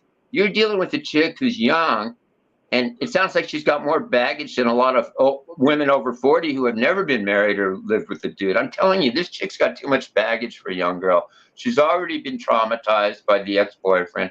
He left her. I can envision you banging her, getting pussy whipped, getting close, and now she runs back to the other guy. Can't you see that happening to a young guy like you? Yeah, I mean, it's definitely possible. It's definitely possible. Okay, what's your body count? You're not a virgin, right? When was the last time you had a girlfriend? Legit. I mean, I've never had a girlfriend like over 6 months, and I guess I don't know if you call that real like girlfriend, but like I had a thing. Yeah. And how old are you again? You're 22, 23. Okay, so, and your body count's not over 10 probably, right? No. So you're exactly right. You are perfectly ripe and set up. You could so easily be pussy whipped by this chick that, hey, look, guys should not worry about getting a broken heart if you're in a long-term relationship with a woman for 2-3 years and it doesn't work out. Yeah, that's different. But I could see in your case where a guy like you, gentlemen, listen up. You shouldn't even be thinking about girlfriend at 22. You should just be out there having fun, because I'll tell you why. A guy like you could easily get put. The trouble with you young guys who are 22 with the low body counts, you can easily get pussy whipped, and then you could get a chick pregnant. LFA, can you expand upon that? These young guys, listen up, young guys. You young guys under 25 who have body counts of 2, 3, 4, 5, or are virgins, you are so ripe for being pussy whipped by a woman. It's the same as being a rich guy being you. In other words, what I'm saying is you young guys have a lot to worry about. You can easily be controlled by these chicks vajayjays. LFA, can you expand upon that? How these young guys really need to guard their penises, because these women can exploit them, I think. Well, it's not about guarding your penis. It's about not getting taken advantage of. Yeah. You know, don't be, this is why the most important thing is making sure that you are that guy. Okay. Exactly. Women are in charge of who goes inside of their body. They're in charge of who they fall in love with, who they want to be with. They're completely in charge of that. You are not. But what you are in charge of is making sure that you are in control of your own sex life, whether she's a part of it or not. Exactly. You have to be in charge of it. And what happens with a lot of guys is they allow a woman to be in charge of their sex life, and she doesn't even really want to be with them. She doesn't even want to fuck him. So a woman that doesn't want to fuck you is in charge of your sex life. You have to think of it that way. And when you're on the outside looking in and you're examining what's going on, like what I do every week on these shows when people call in, it's easy for me to see. It's easy for Carrie to see. It's easy for the chat to see, because we're on the outside looking in. You know, we're armchair quarterbacks and we can see every little detail. And when you're in the relationship, you're blinded emotionally, as Carrie was saying, and you're in a situation where you're setting yourself up to, you know, to get taken advantage of, and you don't want to do that, you know. So you got to nut up and send that risky text. Well, and the reason for it is because if she decides that she's like, fuck that, she's like, I'm not interested in you in that way, and she tries to put you in your place, which, and this is you got to understand. So if you send something like that to her and she says, who the fuck do you think you are talking to me that way? Well, she just exposed how she views you, what she sees you as. And she views you as somebody that is unfuckable, because she put you back in your place and said, ain't no way you're talking to me like you're Mr. Big Dick over here. And that's a problem, right? So if she checks you and puts you in your place, then you say, all right, fuck it. Why in the fuck would I be wasting my time giving this woman emotional support, being there for this woman, being sweet to this woman, being nice to this woman, when she views me as unfuckable? She insults me. Ooh, that's not a friend. Yeah. And it's true, isn't it? Carrie, isn't that true? I think so. Yeah. And another point I want to make with chicks like this, caller, Stuart, have you seen her ex-boyfriend? Yes. Okay, perfect. We got a live one. LFA, here's another problem with these guys.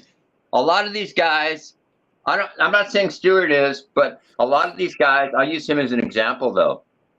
Think about it. If you've seen their boyfriends, their ex-boyfriends or whatever, or their husbands, be honest, Stuart. Be honest with me, okay? Because I'm honest with you, and LFA is honest with you. Listen to this, LFA. I got a good one here. We got a live one. Okay, here's what I want to say, Stuart. Stuart, listen up, my man, my boy, my man. Okay, you have to admit to me, a lot of these guys, I don't know how to phrase it, I'm not saying you are, Stuart. Well, I don't know how to phrase it. Stuart, well, I know he has. A lot of these guys are doing what I call the imaginary cuck routine. They're not cucks where they're actually in the room watching the girl get banged by her boyfriend or hubby or some other dude. But Stuart, admit it. And Master Yoda will tell you, Stuart, have you ever, in a sense, be honest, I'll just spit it out. Okay. Have you've seen the boyfriend, the ex-boyfriend, whatever he is. You've seen her, obviously. Have you in your brain, late at night, I'm not saying you played with your, okay. Have you imagined him when you're late at night, close your eyes, or maybe has any time the thought crossed your head of, have you ever imagined those two fucking each other, having sex? I think you have you? Have you imagined in your head him mounting her? I mean, it's kind of like the natural thing to think when you see two people together. So yeah, I mean, I guess it's passed once or twice, maybe once, but like mainly to me, it's because I'm shocked that he's with her because he's kind of like he's kind of a dweeb. Like that's kind of like how I thought about it. But like, I didn't sit there and think like, oh man, he's with her and not with me. Like, I mean, I just like, it's just kind of like the natural thought of like, he might be a dweeb. He might be a dweeb. Think of like thought of him fucking her. You didn't do that, did you? Think of like a Pete Davidson type dweeb. He's a dweeb, but women view him as Mr. Big Dick, right? They want to fuck him. So you might view him as a dweeb, but that doesn't mean that he's a dweeb in the eyes of women. No, yeah, you're right about that. Definitely. It's just like, I don't know, when you see a girl with a guy, like, oh, like you wonder why, or like how that works, but yeah. Well, because love is emotional, it's not logical. Black Savant says you're mentally cucked. He calls it, that's the term I was using for it, yeah. It's called mentally cucked. So you've already, look. It's a bad situation where what you should be doing is, you know what, a real stud, you know what I would do if I were you? Here's how Carrie Sontag would handle it. I'd drop her some kind of strong hint. I don't know if I'd say exactly what LFA says. I'm a little more different. I got my own style. But I would make sure she knows that I want to get her panties and fuck her. No, I'd make that clear. And then two things. I would either just, I don't know. I mean, you know what I would do? Probably, no matter what she said, you should be friend zoning her anyway. Because even if she said, I like you, I want to get in a relationship with you, you're not ready for that anyway. I mean, maybe you are, but she's not because she's getting out of a relationship. Guys, listen up.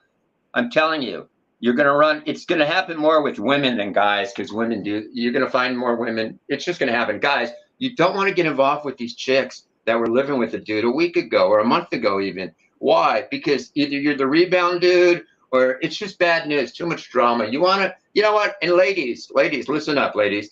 If you're fresh out of a relationship where you're living with a guy, you shouldn't even be thinking about dating a guy for 6 months. Seriously, Stuart and Master Yoda, I know you've never had a girlfriend, but what do you think of what's going on here? Do you think how would you handle it, Master Yoda?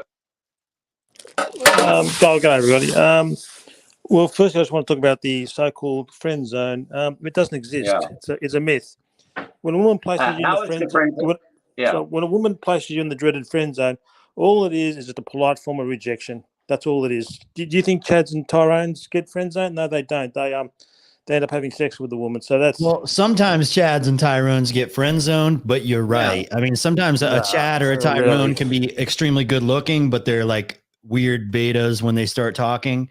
So a Chad and Tyrone can still get rejected, but that doesn't mean that an unattractive guy can still or can beat out the Chad. It just means that Chads and Tyrones still get rejected at a pretty high rate. No, but the much less though. Much less. No, but bro, they have an here's the point. advantage. Yeah. No, but here's the advantage. If a Chad is so busy banging women that he doesn't have time to be put in the friend zone by some broad. He's so busy getting laid that why would he even be put? If a chick doesn't want to lay a Chad who's like an 8, 9, or 10 or whatever, if a guy's really good looking that way, he doesn't put up with being friend zone because there's other women that'll line up to fuck him, so he doesn't have to deal with that. But I think the friend zone does exist, Master Yoda, but it only exists for the guys that allow themselves to be friend zoned. Hold on, Yoda. Some Chads, this happens to some Chads, and trust me, it's definitely true. Right here, watch. I want to up the ass. You can stick it up your own asshole. I would if I could, bitch. That's a parody. It's a parody, but yeah, but it happens. Yeah, I've seen that video before. Look, trying to avoid the friend zone is like trying to avoid death and taxes. You can't. If it's going to happen, it's going to happen. If it does happen to you, you politely thank the woman for a time and you keep it moving. You don't hang around. Yeah. How should Master Yoda? How should this Stewart guy handle this chick? Should he? Look, I don't know. I've never been in a relationship, so I'm probably the last person in the world to give qualified advice on that. It's just I don't know. I'm not in his shoes. Hey, so. I have a question, Yoda. You called me a pickup artist on another show last week. You've endorsed some of it. I'm not per se, but you do endorse some of it. You do endorse some PUA stuff. You endorse a game which I don't believe in. No, okay. So there's a difference between relationship advice for men that already have women. So like if you watch my videos, you'll understand like, and maybe people don't think of it this way, but it's geared towards guys that are already on dates with women or they're already past that marker. You know what I mean? The pickup artists are about men that don't have women and they're claiming that their methods will get them women. So for example, a pickup artist will say, I can have you going from a virgin to banging supermodels 6 days a week. Right. Yeah. Whereas like a relationship coach, I mean, I don't consider myself a coach, but for a relationship, it's more like, me and my girlfriend are having problems because XYZ. Right. So that's a whole different setup because even if you're a Giga Chad and she's a Stacy and everything seems to be like going well, you're still going to have ups and downs, right? And people are still going to need advice. And that's what I try to do. Okay, fair enough. Yeah. Yeah, but LFA Master Yoda's coming from a place he's never had a girlfriend, seriously, a wife or anything. Well, no, so I know. Yoda, am I correct in stating this? Any advice a man gives on how to have a relationship or pick up a woman, even if I tell a guy, even if LFA makes a video on how to start a long-term relationship, to you interpret that as kind of being a pickup artist in a sense, don't you? Even if a guy just wants to have a long-term relationship with a woman, that's a pickup artist to you in a sense, right? Oh, Master? Hello? Yeah, no. Yeah, sorry, okay. I agree with what LFA said. He's probably the advice he dispenses is more aimed at guys that they're already in relationships, not trying to get into one. So, there's a pickup artist specializes in helping guys that basically don't have any women help them get laid. So a pickup artist helps single guys get laid, and that's kind of the concept behind a PUA. Whereas it's totally different for a guy that. Like, let's say a guy has a body count of like 15 to 20, right? So he's done okay. Like women do sleep with him. They find him sexually attractive, but he has problems when it comes to relationships just because, it's just part of life, right? So that's kind of what I do. And I understand in the black pill side of things, they're going to call that being a pickup artist. And I'm not saying that you do. But look, what I do over here is we keep it positive and we let anybody come on that wants to come on. And we don't hate on people. We don't judge people. We don't come up with like weird insults that don't really mean anything. Like we might have a good time and pick on people sometimes, but we keep things positive. That's what we do. And if it's an incel that's always struggled with women, if it's a giga chad, if it's whatever, I don't really fucking care, because I think everybody can bring a unique perspective and we can have a good conversation. And I know some areas of the internet, they just, if you're not part of their tribe, they fucking hate you. And I don't get down like that. And that's why we have people like Carrie on here who, you know, and people like, sometimes it can be a headache. You know, we have like V-Taper and Prawn and Carrie arguing with each other and hating on each other, but we still get together and talk, you know what I mean? And we have a good time for the most part. So that's all I want to say. And Yoda, you're always welcome here. Like, to be honest, I think you were commenting on my videos before you were commenting on Face and LMS's videos. Yeah, well, you first came on the scene in 2018 and you made a very respectful video about TFL guys or incel guys, whatever you want to call them. And at least you're respectful about it, you know. You didn't blame these guys. Obviously, you realize a lot of us TFLers or incels, whatever you want to call them, are just physically unattractive guys that no women like, and that's just it's tough. It's unfair, but at least you weren't putting us down. Look, with PUAs, look, I hate them. I hate them with a passion, because what these guys you can't teach attraction. A woman either likes you or she doesn't. Obviously, as a man, you can do certain things to increase your chances with the ladies, but beyond your looks, it's really out of your control. And I don't, these pickup artists, they charge extortion amounts of money for useless advice. You can't teach you don't seduce women; they seduce you. They're the choosers, not you. You know, well, I mean, I think there's an element of turning women on, like, but again, you have to be attractive. Like, you can't, okay, for example, if a woman finds you attractive and you walk up behind her and you whisper something sexy in her ear and smack her on the ass, that's going to turn her on. If she doesn't find you attractive, if you do the same thing, you're going to jail. That's right. Exactly. Big So the attraction definitely has to be there. Like, that's a fact. But when the attraction is there, you still have to have other things. But you know, that's neither here nor there at this point. Anyways, Carrie, what were you going to say? I'm going to make a statement. My statement is what I've said on other shows. Guys, I don't like to use these numbers, but I have to use some kind of rating system.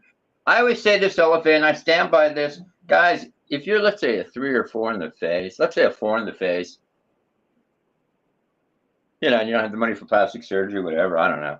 So what happens is you're a 4 in the face, but let's say you've got a great personality, you're humorous, you got everything going, you make a decent job, and you've got a fucking jacked body where you're in good shape, maybe 12, 10%, less than 15% body fat, you're healthy, you're muscular. I stick by this. When you've got 70% of the people out there, the women in particular, that are overweight, you're telling me a guy who's jacked and in shape, even if his face is a little under average, he's a 4 in the face, but his body is like a 8, let's say, you're telling me that guy's not going to be able to fuck women who are decent shape? I'm telling you, you know what? I see guys out there that are built like fucking Hercules, and they got below average looking faces, and they're walking around with dime pieces and shit, LFA. Don't you? I mean, maybe I'm just in a different world, but I see it. I don't understand why these guys are so down on all this stuff, when in reality, they can work on themselves. You know what? I don't know of anybody that can't get their body into better shape than it is now. That's everybody. And I don't know anybody that can't get ripped or jacked, no matter what kind of body they have. So I think what a lot of this is just excuses people use.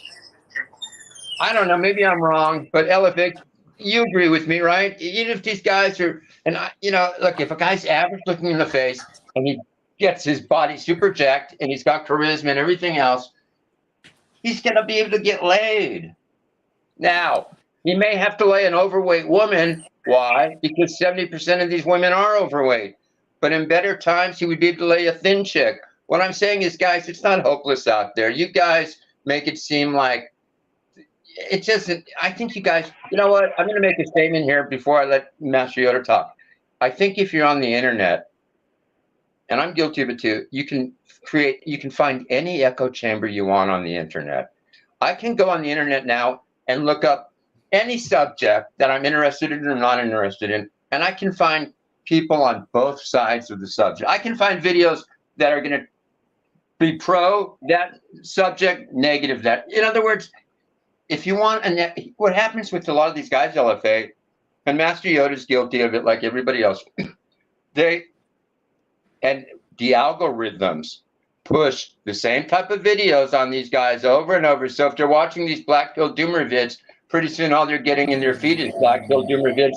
And what happens is, Master Yoda, I want to hear your thing on this. You have to admit, Master Yoda, you're on Smash TV, and I was on there for entertainment, but you're on Smash TV, and we like you there. But the thing is this, you've created an echo chamber, pretty much, where you're pretty much just hearing what you want to hear. Other than when you come here, you're out of the echo chamber. For the most part, you're in that manosphere echo chamber, aren't you? You sound like you are. Can you elaborate on that? Well, what you call an echo chamber is just a group of men sharing similar experiences. It's a bit like, say, a community of cancer survivors. Obviously, they're going to share the same experiences with regards to their. You're not a cancer survivor, dude. You're not a cancer survivor. Not the point I'm trying to make, but. Yeah, I suppose us black pillars equals are accused of being an echo chamber. We're just sharing similar experiences. That's all. And as for the doomer stuff, look, yeah, I mean, obviously, no. Once again, I'm a realist. With the doomer stuff, yeah, look, some black pillars and equals go a little bit stupid with it. But just on that, look, we can all be a bit more positive. There's nothing wrong with that. But the other extreme is when. You know, when you give people false hope based on blind optimism, that's more toxic. I think. Right. Guys in the black equal community like me, yeah, don't be too doomerish. I agree with you there, but just be at the same time, you need to be realistic and know your limitations as a man. And before you mentioned about guys improving their looks, yeah, of course you should improve your looks, absolutely, 100%. But for some guys, no matter how much self work they do, it just won't happen for them. Look. I have a theory called the incel spectrum. And when I use the word spectrum, I'm not referring to autism or Asperger's. There are some guys who, no homo here, they're not that bad looking, but because they're a bit overweight, they might have a shitty haircut. They do the work, they'll knock themselves up a few points and become attractive to women, right? Mm-hmm. And some guys have done that, and good for them. But there are some guys who are just so unattractive, no matter what they do, women will just never be attracted to them. It's cruel, but it's life. What can you do about it? No, I agree. Okay, so 2 points I'm going to make. Because I always look at the positive. If let's say you're a guy who's a 2 or a 3, go find a chick who's a 2 or a 3. There's plenty of them out there. I see them all the time, and they're in no position to reject you.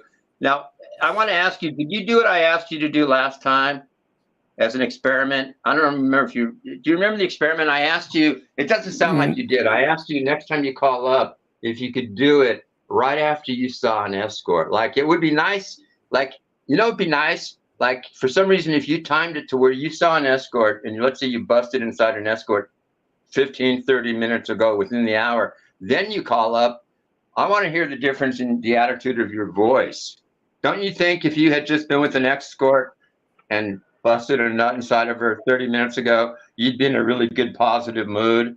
Yeah, and your whole outlook would be different. So let me ask you, when was the last time you were with an escort? Well, it was last Tuesday. It was my birthday, so I decided to spoil myself and see my favourite lady of the night, and she actually squirted on me, so that was fun. What did she do? She squirted. Yeah. Can you explain? Like, I know what it means, and LFA knows what it means, but can you go into detail? Can you say that one more time, Master Yoda? Yeah. She squirted, but it was just.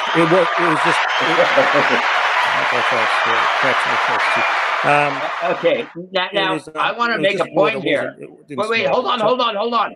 Yeah. Listen, they always talk about, if you pay for an escort, she doesn't have genuine desire. You know what, LFA? Do you agree with me that if she squirted with Master Yoda, there must be? I'm going to make this standpoint. I don't think you can get a woman to squirt unless she does have genuine desire for you in some way, because She's got to be relaxed enough to do it, because there's plenty of chads that these women fuck. They can't get them to squirt. So you got to really like a guy. So, you know what I'm saying?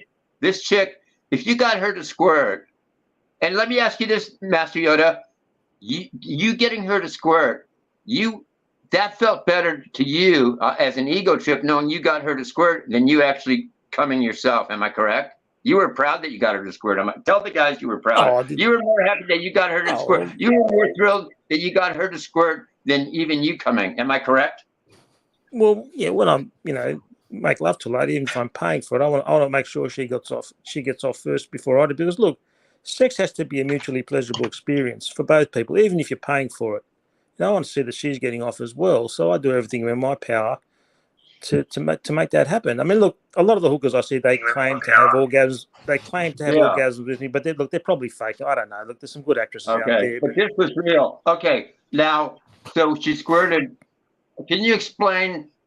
I mean, a lot of guys don't. I don't want to have to. You just tell us your definition of it. Can you explain to the guys out there, the younger guys who are in their 20s that don't know what it is? Can you kind of explain to these guys what you mean by that? They're thinking you got a water gun out and it was some kind of, they're thinking, like, if I didn't know myself, I would think that you broke out a water gun and you started shooting each other with water. No. Can you explain to the boys, please explain to the boys what you mean by that in a little more detail. Well, as we're, doing the deed. Wait, pretend I don't know. Pretend I don't know and you're describing it for me. All right. Well, as as we're engaging in whatever sex act, she started shuddering, and all of a sudden I felt a liquid gush down below, and it was just water. It wasn't urine or anything like that, and it didn't smell. And she was a bit embarrassed. She said, "I'm sorry." I said, "No, don't apologize. You're having a good time." So, yeah. You know what? I'm going to make this statement. A lot of times women have orgasms, they don't squirt. They have orgasms, they squirt. I'm going to make the statement. Now, do you think if he got a woman to squirt, what's that noise? Sounds like someone's eating a sandwich. If he got her to squirt, and you're going to hear it here first, guys. A lot of these black pill guys say if you pay for sex, they don't have genuine desire. I think a woman has to have some genuine desire for you if you're going to get her to have an orgasm and squirt. Maybe I'm wrong, but at least get her to squirt. Yeah, you have to have. Master Yoda, I think so I don't think she's got to be attracted to you on some level if you got her to squirt. And think about it. She's a seasoned pro. She sees lots of guys who are better looking than you. So she's got to be attracted to you. So doesn't that dispel the black pill in a way? The black pill would say, you're an ugly looking dude. You can't get a chick an orgasm because you're not a Chad. That's the black pill. Isn't it? The black pill would say, you're not good looking enough to get a girl to come. What do you say about that? You got her to have an orgasm. So aren't you proving the black pill wrong? That even a guy who rates himself a 2 or 3, who's Arab, whatever, I don't know. But I'm saying, can you elaborate on what I just said? You proved the black pill wrong by getting not necessarily. I don't know. Maybe she liked my technique. I don't know. I mean, but look, whenever I see a lady tonight, I make sure I'm cleanly shaven, got a nice aftershave on, got clean breath, I'm showered, I smell good. So I try and make myself as palatable as possible, and also too. If I was over there, I'd fuck you. Maybe just kidding. No. Okay, what I'm saying is, LFA, do you agree with me? If he got her to squirt, I mean, that is an achievement in itself, especially if she's a working girl who fucks Chads probably and all kinds of dudes. If he got her to squirt, can't we say that she must have some type of genuine desire for this man, and that I think he's downplaying his looks, or he's pretending that he's whining like no woman's attracted to him, but yet here's some chick that is squirting for the guy and having multiple orgasms, it sounds like. LFA, don't you agree with me? There must be she must like the guy to be able to do that. So yeah, he sounds like a Giga Chad, to be honest with you. No, I think so. No, definitely not. Definitely not. How many Giga Chads out there do you think have never made a woman squirt? Oh, they probably all do. They probably all do. Not a lot. If you Giga Chad. No. If you Giga Chad. Because don't women only have orgasms with good-looking men? I mean, that's how I understand it. Do you think when Arnold Schwarzenegger fucked his his servant that he had the kid with, do you think he made her squirt? The Honduran lady? Who knows? No. I don't know. I wasn't there. What do you think, Carrie? Well, they fucked so many times. I'm sure at some point he made her squirt. Did he make her So squirt? yes, he did. He did. Master Yoda, what do you think? Well, he probably did. I mean, if she found him attractive, yeah. Two for two. Arnold is 2 for 2. Stuart, what do you think? I think it's entirely possible, but those roid guys, I guess they might have little wieners, Yep. so you never know. Steroids and all made her squirt. What do you think, Frank? I mean, how would you know? You been there? Man. He knows Arnold. I don't know. I mean, did they get along? I don't know. Like a sports fuck, I don't think it would make a woman squirt. Okay. I really don't. I think he did. So that's out of 6, 5 out of 6. Because they fucked so many times, he must have. Yeah. But, Elephant, can you answer my question, please? Don't you think this escort must like him or have some genuine desire for him if she was that loose enough to be able to, she's got to trust him and be relaxed enough to do all that. What do you think? She's got genuine desire for him? To some degree, yeah. Yeah.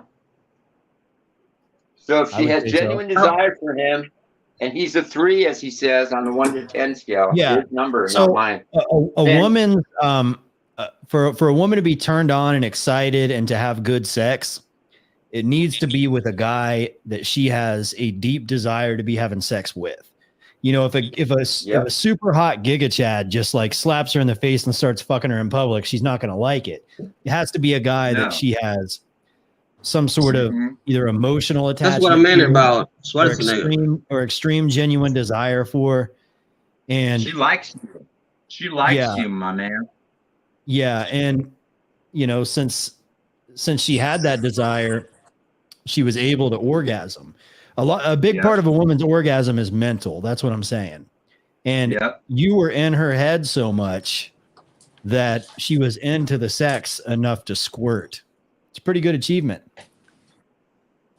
She's got to like the guy to squirt. Look, Matt, you got to look at it this way. There's a lot of women that are in love with men and really like the guy and have genuine desire for the guy, and they still don't squirt. So here you are saying you got a woman to squirt. She's got to like you in some way. Seriously. Well, look, and I'm not saying that. Yeah, a lot of the hookers I've seen, look, some were bitches to me, but even some of the real hot ones, they gave me a very passionate service. They really did, and look, maybe they're just doing it just to keep me as a regular, but a lot of the hookers I've been with.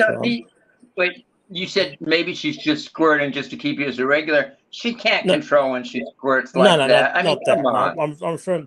I'm referring to the other hookers I've been with. They gave me a very passionate service. They really got into it.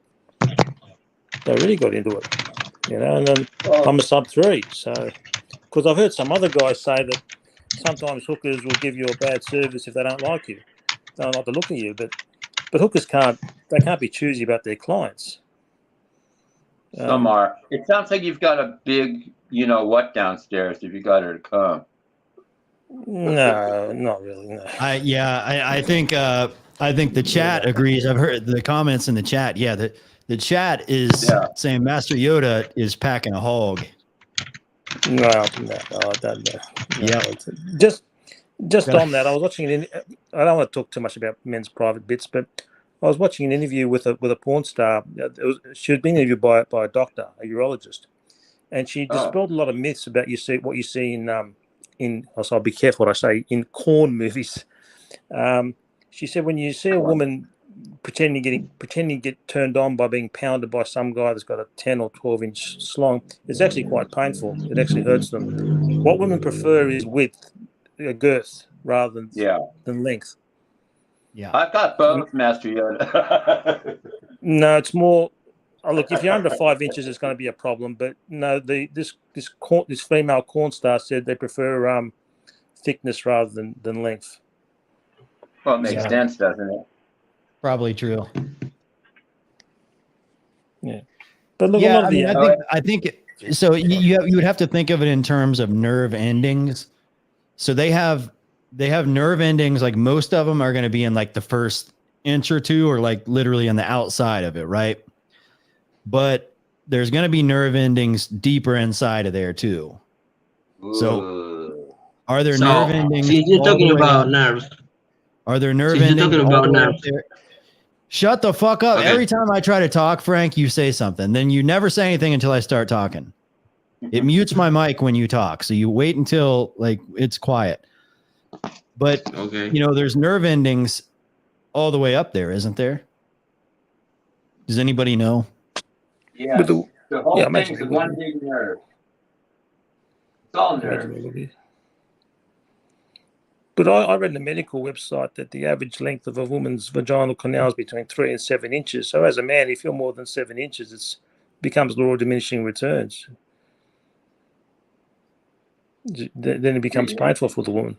So anyway, that's what I read on a medical website. True. But if you put her through pain, she's going to remember you by that. Yeah, I can't get by what I saw in that interview. And I saw another interview with 2 female porn stars, and they said the same thing. They prefer girth rather than length. I think they prefer both. I think they want it all. Yes and no. Lot what you see in porn movies is fantasy. I don't know how anyone can take those movies seriously. I'm like, I've watched them, like straight heterosexual, non-violent ones, and I don't take them seriously. How can you? It's just fantasy. It's just bullshit. True. That's all it is. It's harmless. Just don't take it seriously. I never have. But Master Yoda, I got a question. After listening to what we just said about a woman and squirting and all that, right? You have to be feeling pretty good about yourself, knowing what he said, what LFA said, and what I said. And I'm being 100% sincere and serious. This woman wouldn't be able to do what she did if she didn't like you. I'm not saying she's in love with you, but if she didn't like you, or she wasn't attracted to you on some level, and it's not all just based on looks. How many times have you seen this woman? I've known her since I've been a regular since January 2021. Oh, so you've seen her for a while. Now, does she squirt every time you see her? No, she claims to have orgasms, but look, who knows, man? I mean, I don't know. Look, I do everything in my power to try and make that happen, but who knows? You know what? Look at this guy, LFA. This is what I call a generous lover. Think about it. This guy, there's a lot of guys. Wait, you know what? This is what separates a man like this, LFA, from the Chads. The Chads will pump and dump women they meet at clubs, on Tinder, and they don't give a fuck whether the woman has an orgasm, right? They just want to get off themselves. Here, Master Yoda pays for it, a couple of hundred, 150, and he almost insists to himself that he makes the woman come. Look at that. That's a generous, you know what I'm saying? That's a really generous. Ladies, listen up. Here, you've got these Chads. Master Yoda, here's what separates guys like you. I guess I'm somewhere in between you and a Chad. No, here's what separates you from the Chads. And LFA, you'll agree with me. The Chads don't pay these women. The Chads pump and dump them. And most of these Chads don't give a shit whether the chick has an orgasm or not. They just want to get off. Where here you got this guy from down under, Master Yoda. Now, Master Yoda, you're down under, so I would think that you would go down under on these women, but you claim not to. What about this one that you've known since 21? No, you're telling me you don't go down on her? No, I do, but it's a big deal. So look, to me, sex has got to be a mutually pleasurable experience. You both people got to get off. It's also a psychological thing too, because in addition to being a physical act, you know, I look at her body language, see how she's reacting. If I don't see her getting off, then it kills it for me. It's a mood killer for me. You know, I've got to see her enjoy herself too. It's got to be mutually pleasurable for both people. Have you ever thought about charging her? No, just kidding. No. Davy Jones says she does. Davy Jones says she doesn't need genuine desire to squirt. Stop the cap. Stop the lying. I disagree, Davy. Well, it depends. Genuine desire. What does that mean? You know, I mean, in a way, she does need genuine desire because Think about it, guys. Genuine desire, whether she likes you, but I'll even use the term genuine desire. When I hear the term genuine desire, I think you get a girl's panties wet, right? So getting her panties wet leads her to squirting, right? So if he's getting her to squirt, in a sense, he is getting her panties wet. He's even beyond that stage. So I think there's got to be some kind of, what do you call it, genuine desire, likability, attraction, whatever words you want to use, Davey. She's got to like this guy and find him attractive. Not just, obviously, he doesn't think physically he's the best looking guy, but she finds him attractive in other ways. She realizes, here's a nice guy who's not the best looking dude, but he's a generous man. He wants to make sure I come. He's a nice guy. He appreciates me, blah, blah, blah. You know, he's funny. He's humorous. You know what I'm saying? So that's what I'm talking about. And there's desire there to squirt and to get him off, because it goes beyond the physical. She's got some kind of emotional connection with him. She's got a transactional financial connection. She might even have a spiritual connection with this dude. Who knows what she's got with this guy? You know what I'm saying? Master Yoda, can you elaborate on that? Oh, look, I don't know. I mean, I don't know what's going on to their heads, but as I said before, I try and make myself more palatable to them. You know, maybe it's the aftershave I wear. I know they like the aftershaves that I wear. I know women love that. If you wear a nice cologne, they appreciate that. One thing too, I've learned, whilst you're in the act, if you massage a woman's shoulders, they enjoy that. They love that. That drives them wild. You massage their shoulders. Women enjoy that. Oh, they do. They do. Okay, but were you massaging this one's shoulders? Yeah, a little time. Yeah, absolutely. And she loves it, and her back as well. Look at this. Okay, so you paid $150, right? So it sounds like you're there. Last Tuesday, I paid $250 for 1 hour. So. Well, I mean, she should be massaging you if you're paying her $250, though, shouldn't she? Yeah. Look at this guy. See what she likes him? She spoiled me, so I spoiled her back. See what? She spoiled me, so I spoiled her back. Plus, I know women get off. They get off in it, so it gets them off. So. OP in the house. What's up, OP? Do you want to be on the screen, or do you want me to go back this way? Doesn't matter. We'll do it like this. Okay, we'll keep cool. it like this just in case. All right. How are we? We got Master Yoda. We got Carrie. We've got a great group of people tonight. G'day. Yeah. G'day. So we were. Yeah, I overheard the last couple of minutes of the conversation, and it's very interesting. Yes, sir. You know, we've taken a strange turn in this one. It's been interesting. It started out as a pretty decent stream where, you know, it was mostly just commentary, but then we started to take some calls and things got a little bit interesting. You know what's interesting to me is the Logan Paul and Nina Agdal, whatever her name is it Agdal? Mm-hmm. Yeah, that's pretty interesting to me because I can't wrap my head around it. What do you mean? So I cannot. Did we lose him? Yeah. Can you hear me? Yeah. Yeah, so I can't wrap my head around the fact that a guy at Logan Paul's level is wifing up Nina Agdal, or sees a chick like Nina Agdal and thinks that he's got something special, or like he's a lucky guy, or like I just cannot wrap my head around like the fact that she's dated so many dudes and it hasn't worked out. That should kind of tell you something, right? It means that she's like crafty enough to get into the door, but when it comes down to it, none of these dudes wanted to lock her down. And so the fact that she has like Logan Paul wrapped around her finger so tight, to the point like if you look at any of the videos, she doesn't really look like she's in love with him. That's the fucking scary thing too. It's like you would also think that Logan Paul is smart and self-aware enough to tell when a chick's actually in love with him or not. And it's like she doesn't even have like the body language of somebody who's in love. She has this very like cold, detached body language, this very kind of like calculated, cold demeanor to her. It's like fucking scary. Yeah, but at that level, do you think relationships are even like authentic anyways, or do you think people just sort of date for opportunistic reasons? I think that she's like an Instagram model, right?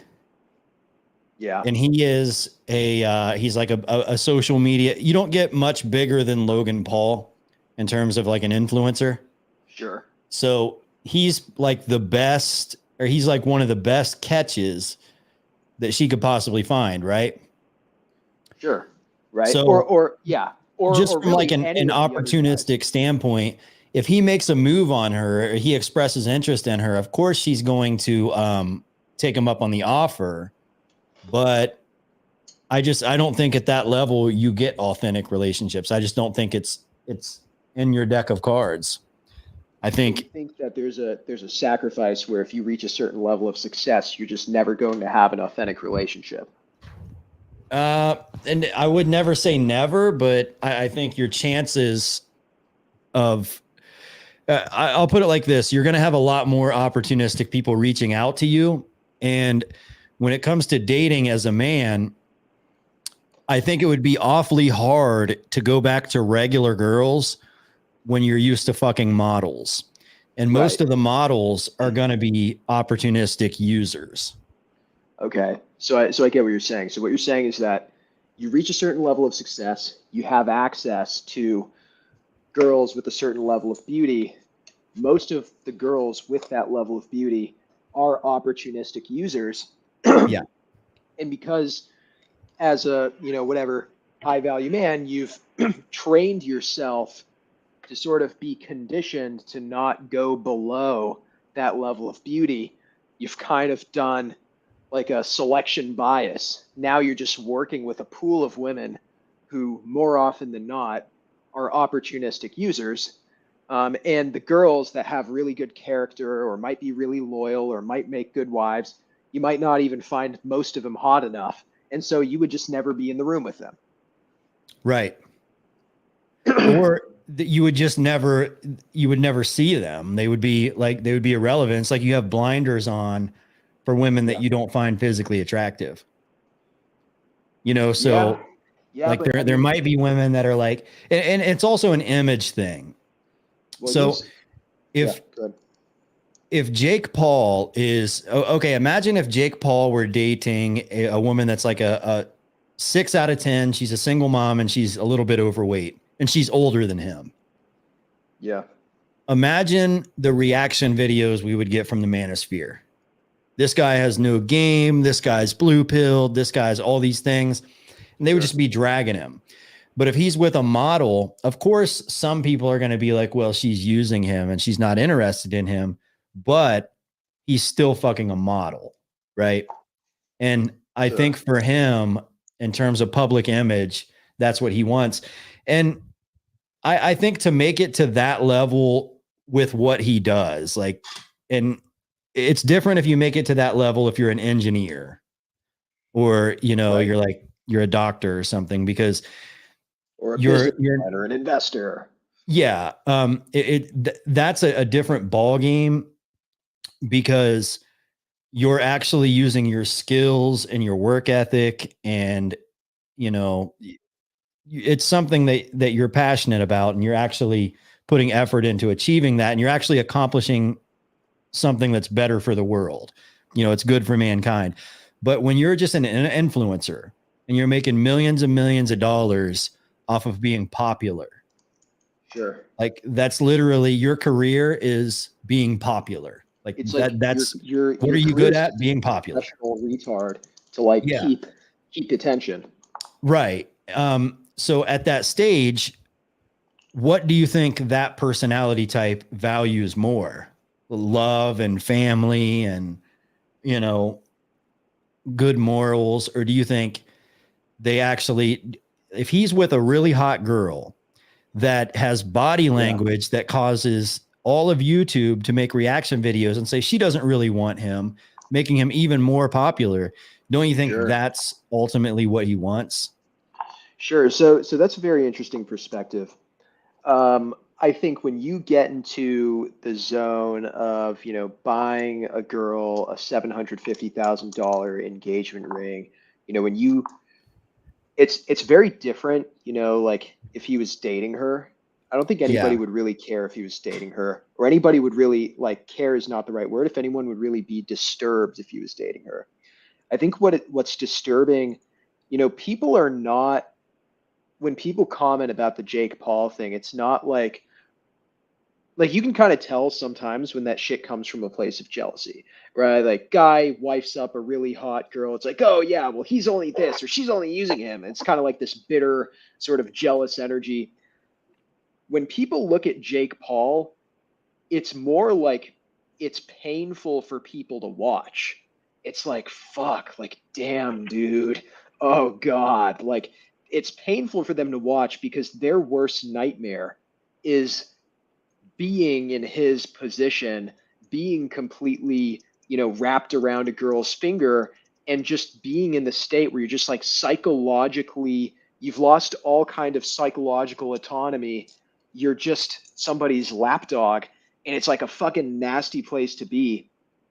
And with the comment you're making about looks, you know, like there are a lot of girls out there who are like good looking, who are maybe even like in the sort of like trashy hot girl archetype that Nina Agdal's in, but who are not like anywhere near as bad.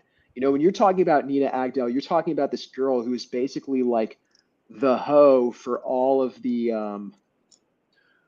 like the superstars, all of the famous people. Which is fine. Like I'm not judging her for that, but it's like for him to kind of be mesmerized by that or to not see it for what it is. Like it would like because whenever he gets called out or when somebody calls it out, he sort of defends it in a very like copy way. Like she's amazing and I chose her and I like everything about her.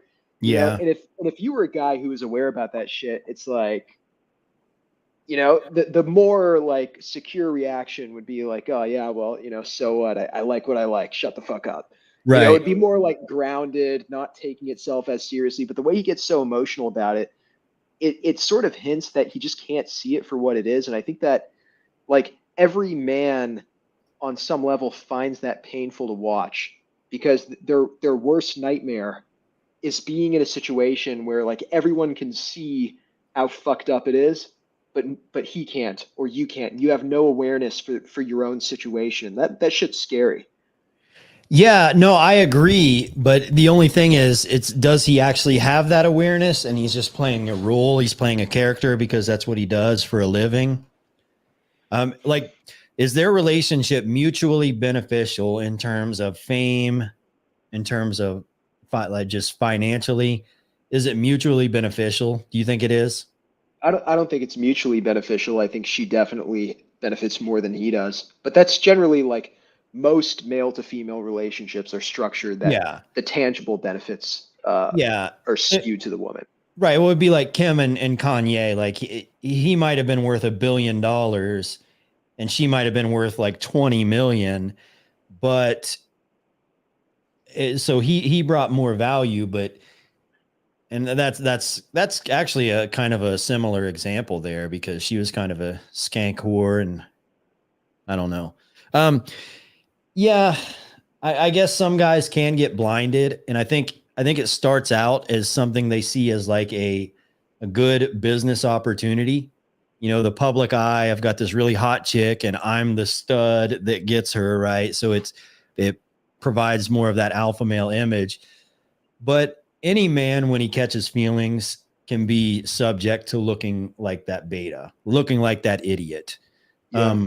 And so it's important for guys to not catch feelings for the wrong kind of woman. That's for sure. I think that the biggest danger of sex before marriage for guys is that it really can cloud your judgment. You know, for women, there are many other forms of many other downsides. Like for a woman, it can, you know, she bears some element of childbearing risk and like whatever. But for a guy, it can really cloud your judgment.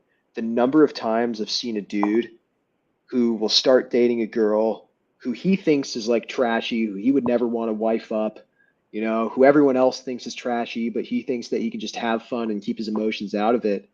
And it's like, you're not going to go to sleep with someone and wake up next to them again and again and again and not eventually feel some type of way for them. And at some point, your emotions will overpower your rationality. And when that happens, you're kind of fucked. Like, I have a friend, he's in a really rough spot. You know, like he knows that this girl is basically using him and she's, you know, a little bit of a gold digger, and he cannot fucking see it because he's dating a very beautiful woman. And every time anybody like brings it up, we can kind of see tears sort of well up in his eyes, you know? And in the very beginning, he could see it. He was like, fuck no, I'd never marry her. You know, this is just for fun. This is just for the good time. But, you know, when the whole, like when a woman knows she wants to lock you down and she knows that she can benefit from locking you down, she will unload a very sophisticated suite of emotional manipulation tactics that even if you're a very smart guy, you might not be able to see through.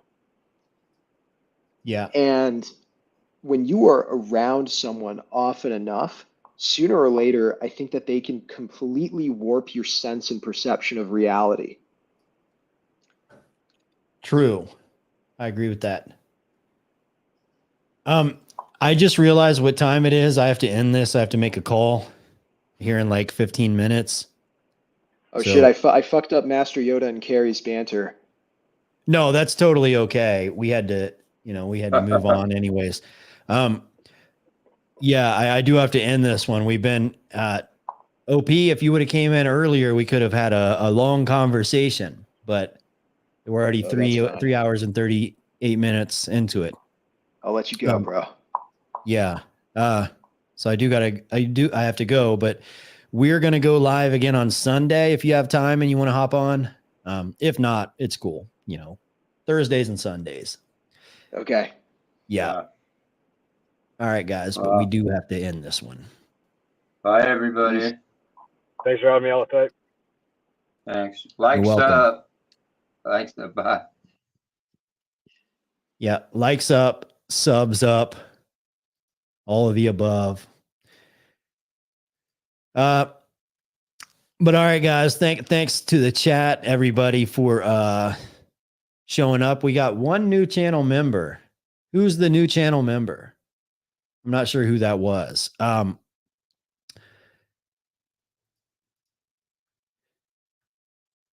But whoever the new channel member is, good to have you on board. Let me go find out. WTK, good to have WTK back on board as a channel member. And shout out to all the channel members that help support the chat. It is kind of hard work making these streams, and it's kind of time consuming. So I appreciate any of the support, whether it's a viewer, somebody that likes the video, somebody that super chats, somebody that's a channel member, somebody that calls in, all of it. I appreciate all of it. So thank you guys for all of that. And yeah, as I was saying, I do have to end this stream. So guys, I want to thank you for coming out. And I hope this video was somewhat informative. But I got to bounce. See ya.